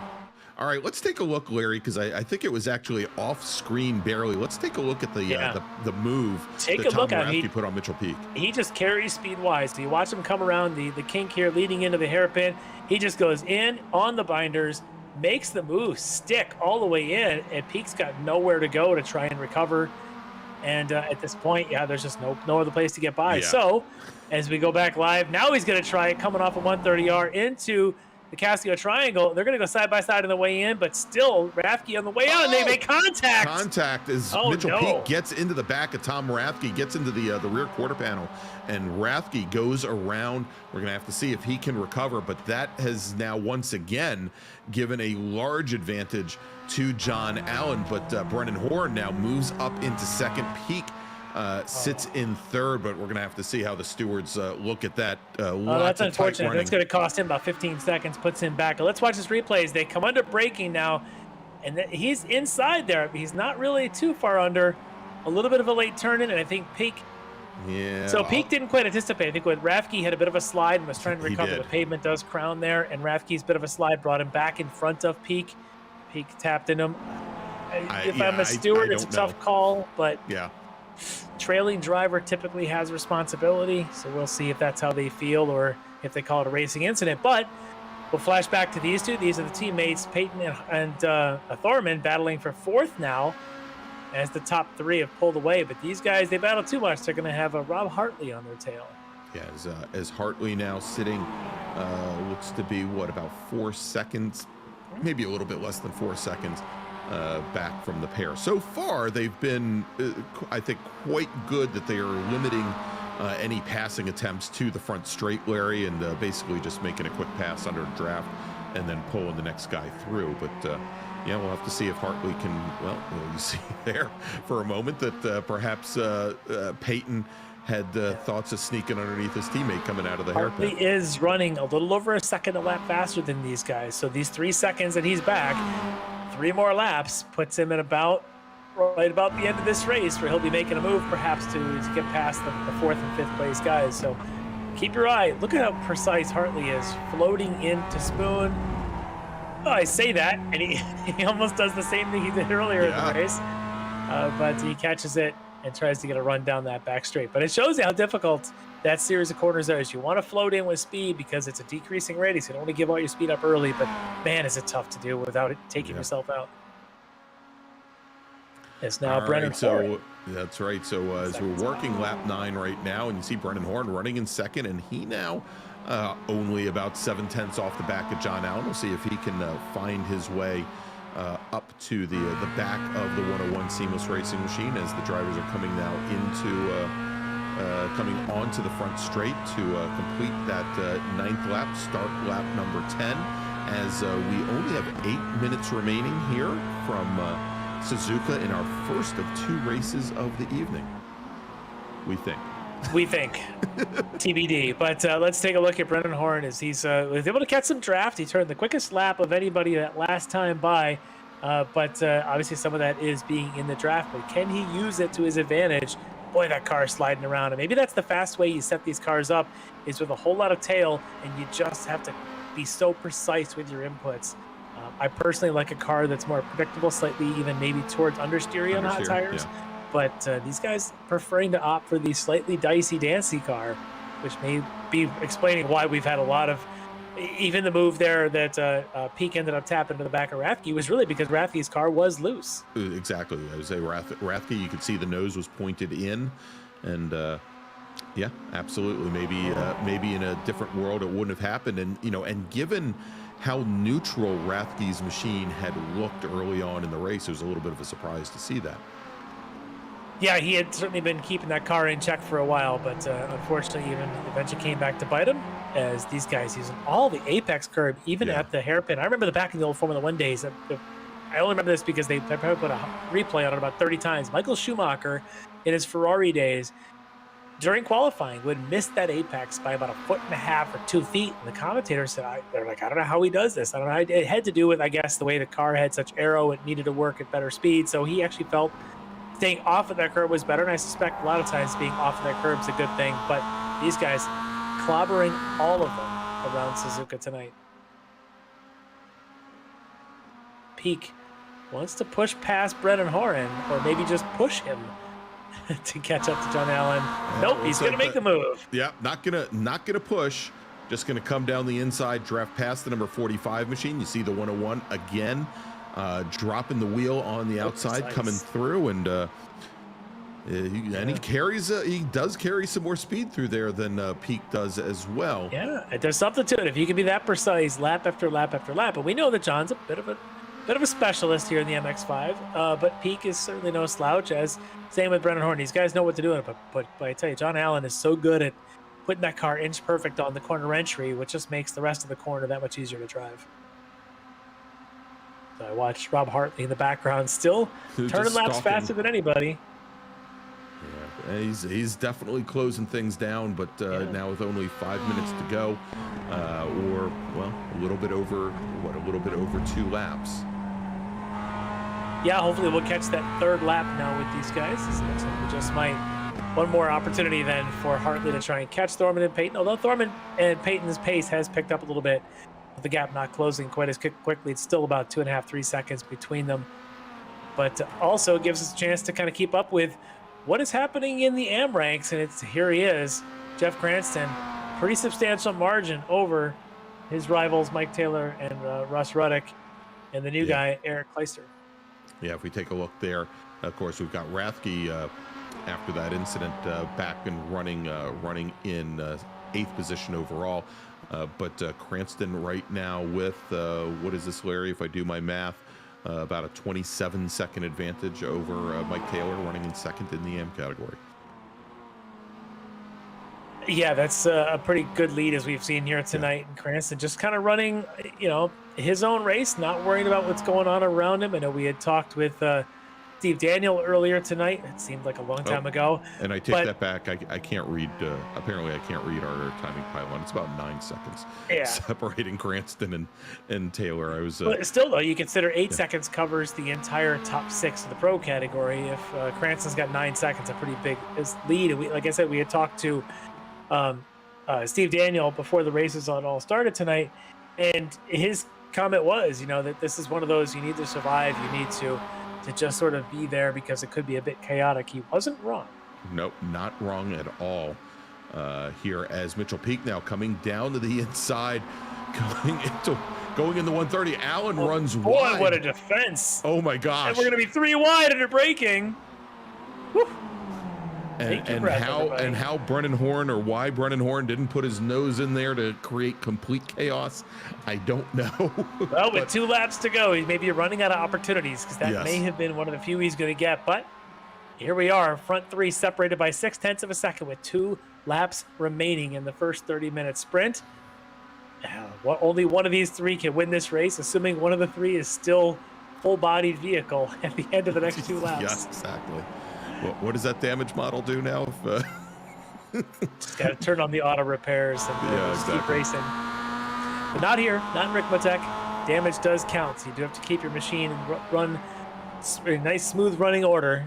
John Allen, boy, he's all over the place, catching grass on the exit here. His car is getting loose as this race progresses. They've been doing such hard racing. I think they're starting to get a little greasy.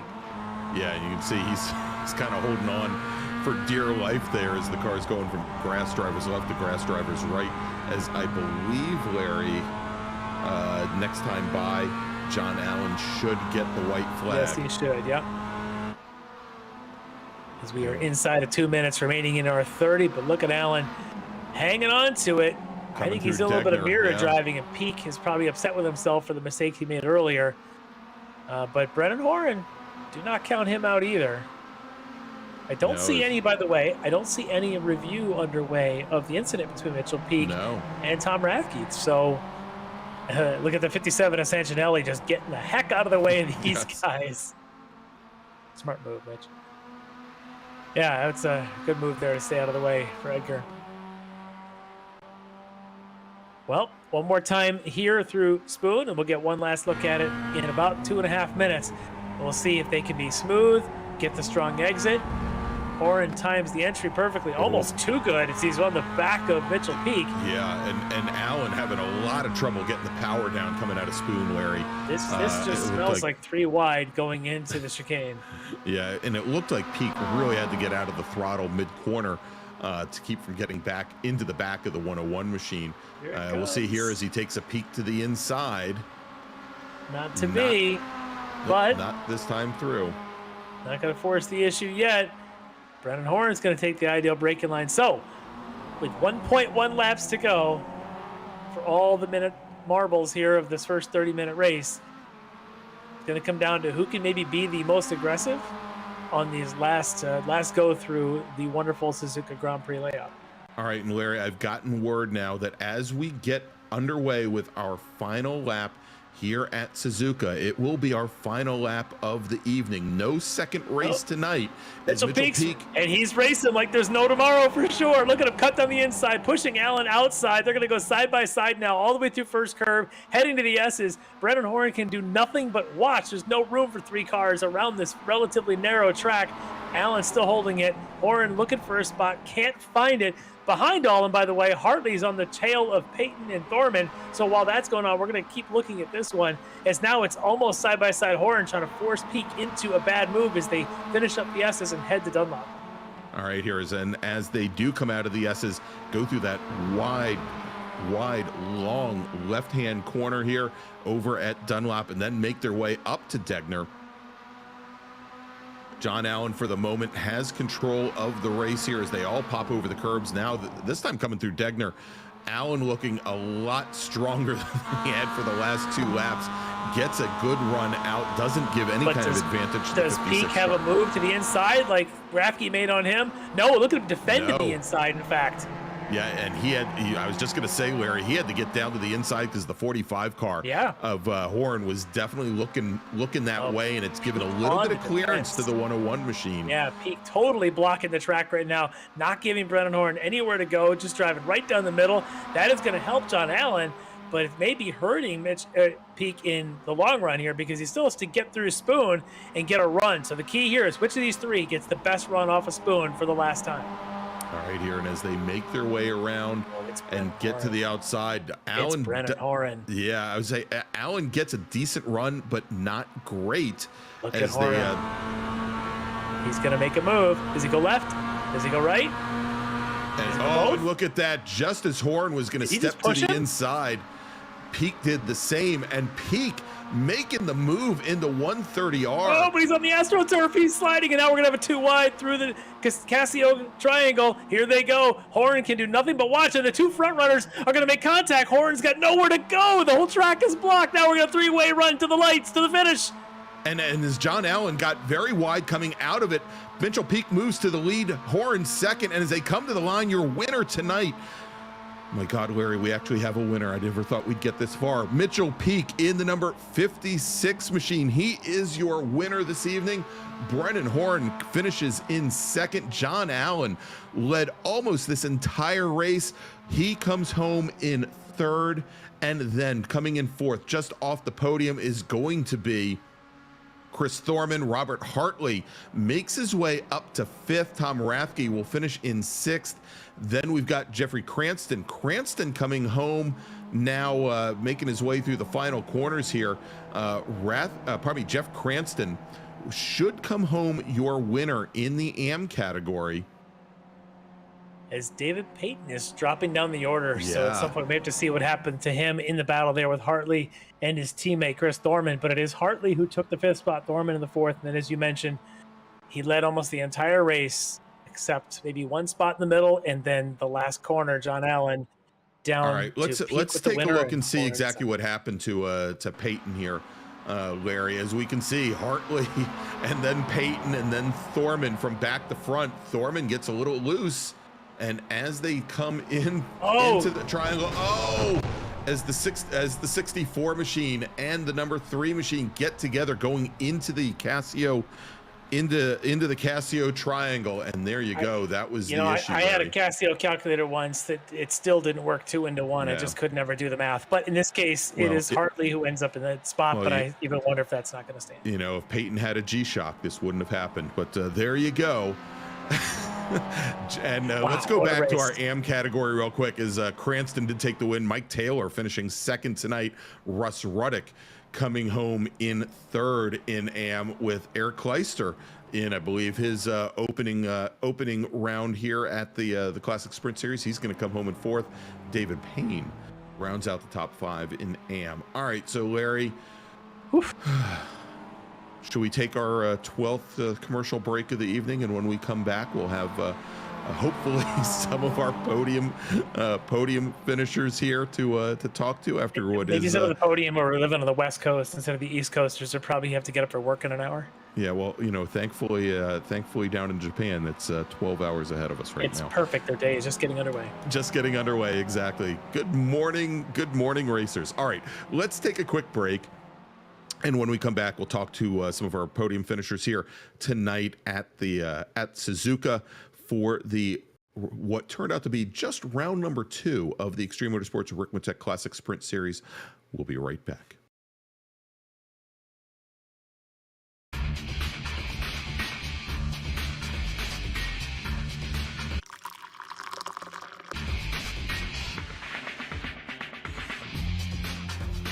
Allow extreme scoring to do the work for you. Ricmotech, high-performance sim racing equipment.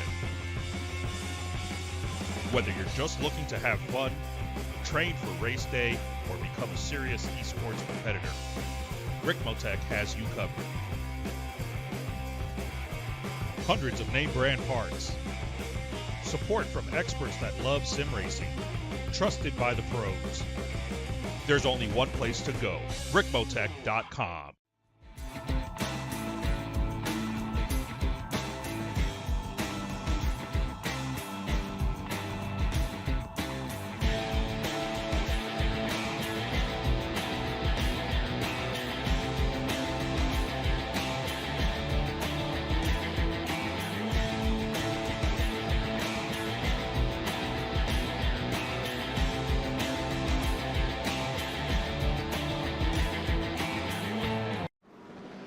The search is over. The most comprehensive league scoring solution is here, with the ability for multi-level championships, custom incident tracking, post-race time penalties, support for heats, drop weeks display, multi-car team scoring, advanced web widgets, rookie championships, a custom paint system, and load those results in seconds.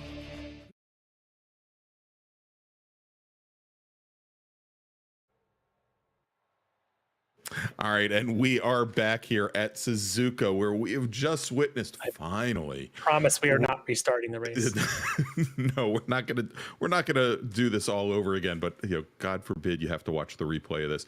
Just saw round number 2 of the Extreme Motorsports Ricmotech Classic Sprint Series presented by Performa Texas Elite Graphics. I'm Greg Ginsburg. I'm still here with Larry Lefty McLeod, and let's take a look at our finishing order, where Mitchell Peak took the overall win, Brennan Horn finishing second, John Allen third, Chris Thorman fourth, and we have a feeling that that last move involving David Payton and Robert Hartley might be under review.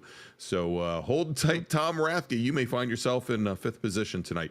Taking the win in the AM category, Jeffrey Cranston from Craney Customs, Mike Taylor coming home in second. Russ Ruddick takes the last step on the podium. Then we've got Mr. Kleister coming home in fourth position. David Payne coming home in fifth in the AM category. Congratulations to all of our podium finishers and folks there after what was a very long, difficult evening for most racers. Yeah. So let's do this, Larry. We've got the top 2 finishers in each class. Let's first go to Mike Taylor, finishing second tonight in the AM category. All right, Mike Taylor is joining us, and Mike, all the chaos and all the craziness, and you end up on the full circuit of Suzuka, and you come home on a podium. Tell me a little bit about the actual race that you experienced tonight. Well, it was pretty crazy. I managed to avoid the first lap fracas up there in the S's, and it was trying to chase Jeffrey after that, and he just had a little too much pace for me. It was a pretty uneventful cruise from there for me. Yeah, tell me a little bit about that chaos, the opening lap, because it all happened, I think, in front of you guys, and suddenly there were about 3 cars scattered across the track. Is that a point where you just close your eyes and hope for the best, aim for the smoke, or do you can you see your way through it? Yeah, you just kind of, I don't know, instincts take over, I think, and you just kind of aim where you think you're going to get through. And I was lucky enough. Edgar my teammate was right behind me, and he got nailed. And so, somebody came back across, I think, and he T-boned him, and I just was really lucky tonight.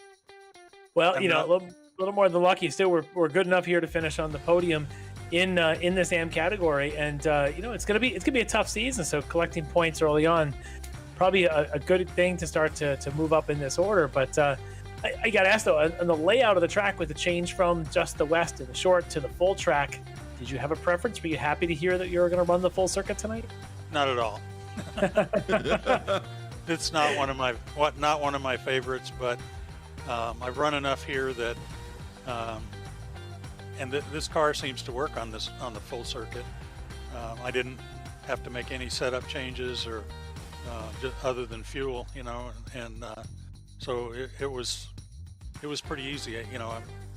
Fortunately, I'm familiar with the track, but the S's are usually a big problem for me. And I hate that last chicane, but it wasn't too bad tonight. Yeah, well, that's definitely treated you pretty well tonight on a podium finish there, second spot in the AM class. Mike Taylor, congrats on that, and we'll talk to you again in a couple weeks. Thanks, guys. Appreciate it. All right, there you go. Mike Taylor, driver of the number 66 Frito Sport Racing Machine, finishing second tonight in AM. And let's now move over to our AM category winner. That is Jeffrey Cranston, driver of the number 97 Craney Customs Machine. Jeff Cranston, chaotic nights. What are your first thoughts?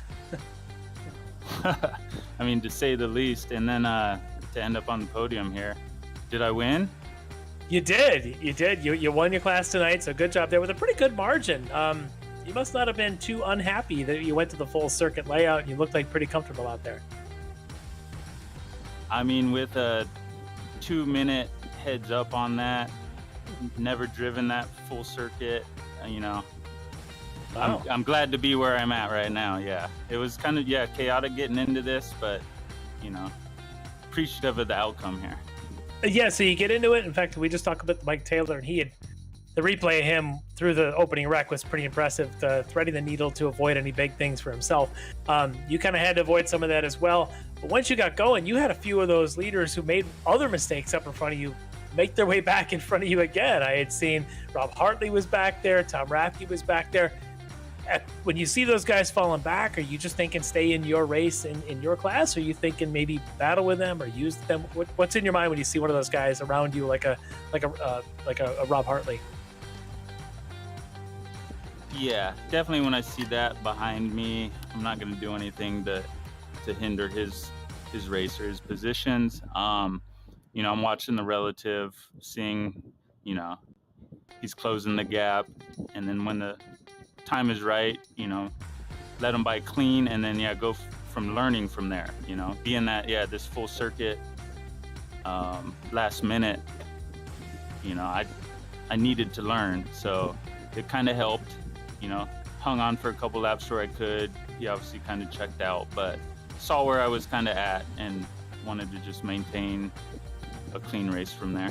Yeah, that's, like I said, it's smart racing to know what race you need to win and to do what it takes to get there, and that you did, pulling out another win here in the AM category. So never easy on an unfamiliar track with a little bit of warm up and all the other chaos, but you managed to pull on through. Great job tonight taking the win. You got anybody thanks, any shout outs you want to give tonight? Just the Cranny Customs team here, the Extreme Motorsports League, you guys at Apex Racing TV, Ricmotech, and all them that sponsor the whole league. So, you know, appreciate it as always. It's great to be up here talking to you guys. Well, you definitely earned that tonight with a victory in the AM class. So Jeff Cranston, congrats on that. We'll see you again next time out. Thank you, guys. All right, there you go. Jeff Cranston, our winner tonight in AM. So let's move over, Larry, now to our pro category. And we're going to talk to the gentleman who had perhaps the best seat in the house. And I'm surprised he wasn't texting about it on YouTube as the race was going on. Brendan Horan, driver of the number 45 D2D iRacing MX-5. So, Brendan, how do you stay loose enough to be in the battle of this thing 2 hours into a night of stop and goes to have a chance to be fighting for the top three? It was a lot of getting up and out of my seat and sitting back down, and that's the workout of enough, or that's enough of a workout to keep me loose. And then, of course, the car is really loose too, so that kind of helps. Well, yeah, we did see, you know, for a little while there, you were kind of struggling with that. You had your teammates there, your D2D teammates there with you for a while, as the front guys were starting to pull away, but suddenly you seemed to find a groove and made your way back up to the front. Did you just get into finally a rhythm with this on this layout, or did the setup just finally come to you a couple laps in? It was probably a combination of both. I think a few laps in, I was about a second and a half off the lead pack, and Chris and David were behind me. And at the end of the race, Chris said, "Would it have bothered you if I said you were slowing me up in that moment?" Because I had been saying, if I'm slowing you up, I'll let you go. And I would have let him by if he said that. But yeah, luckily I got into my groove and I pulled away.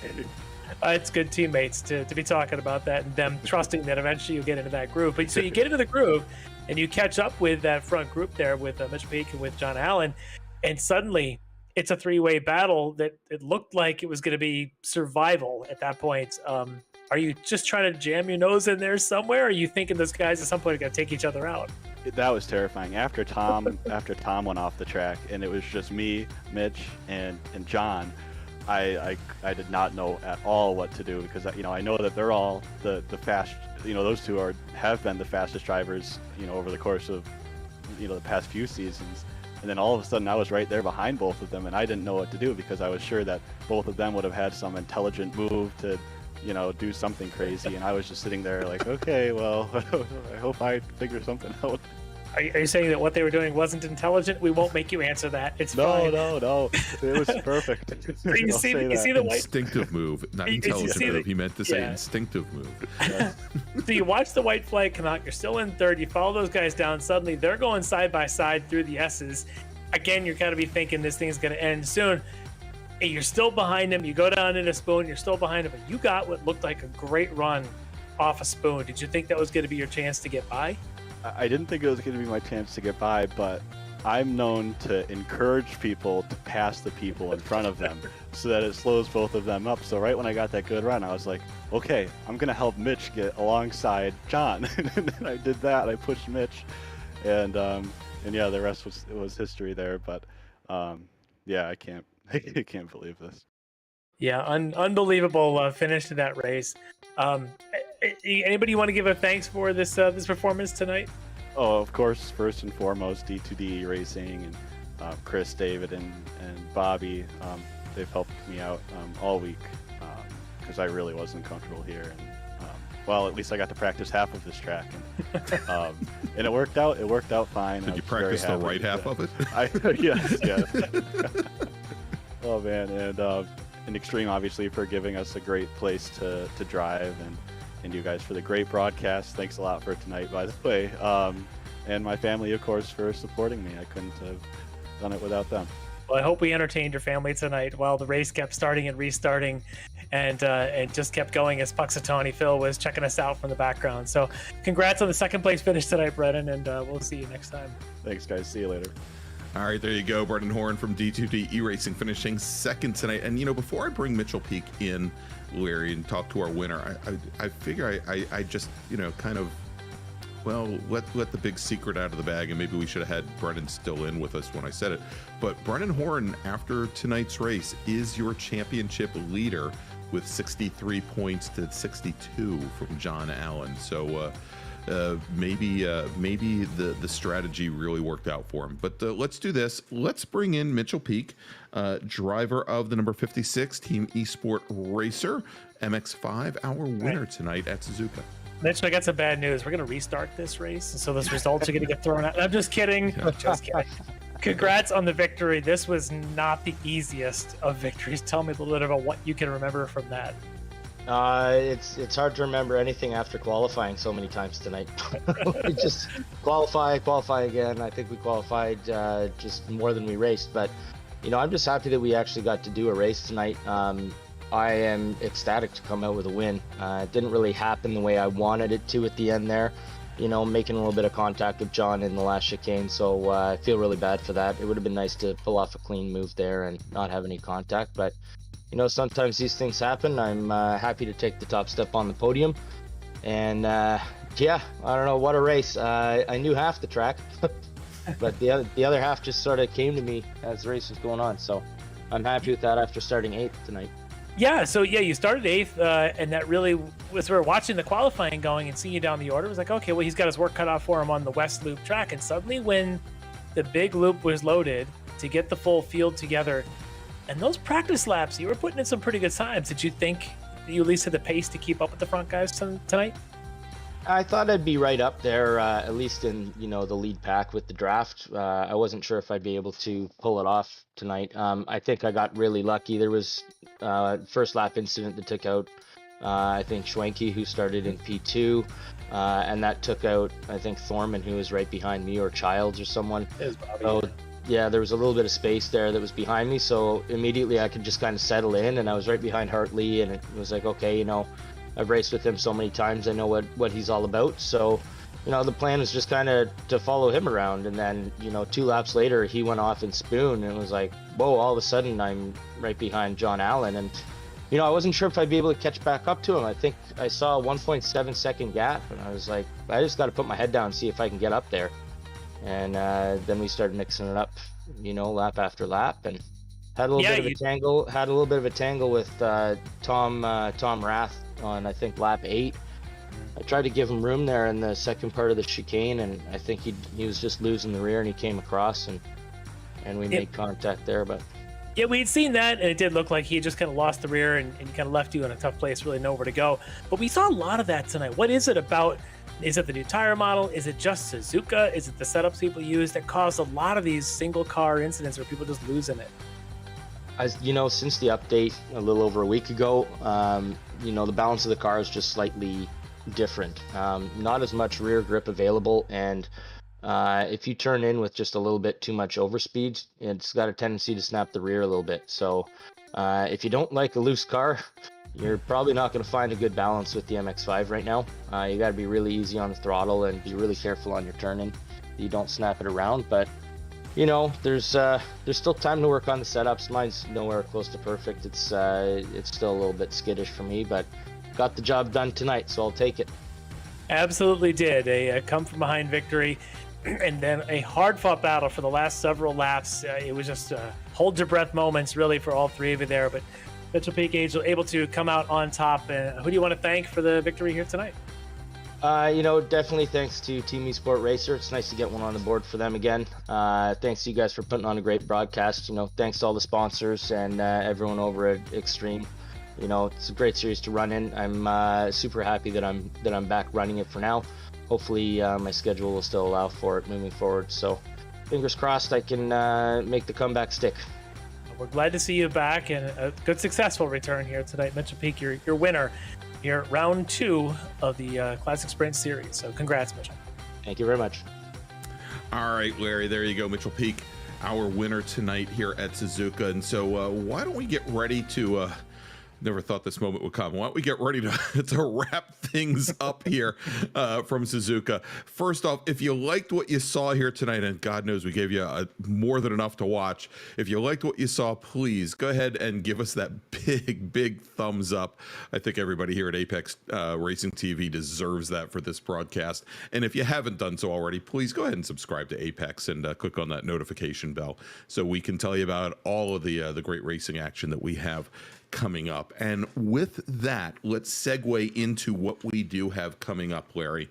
In 2 weeks. Yeah, I was going to say, as we told you a little bit earlier tonight, we are going to take next week off. And so in 2 weeks, you know, ignore that screen that John's going to throw up here for you. But in 2 weeks, we will have round number 3 of 10. Not round number 4. I guess it is now going to be round number 3 with a 60-minute race of the Classic Sprint Series. We're going to be back here with the MX-5s at Watkins Glen International. So we're going to be moving back over to North America. And then in 3 weeks, the Ricmotech World Challenge returns for round 3 of 7.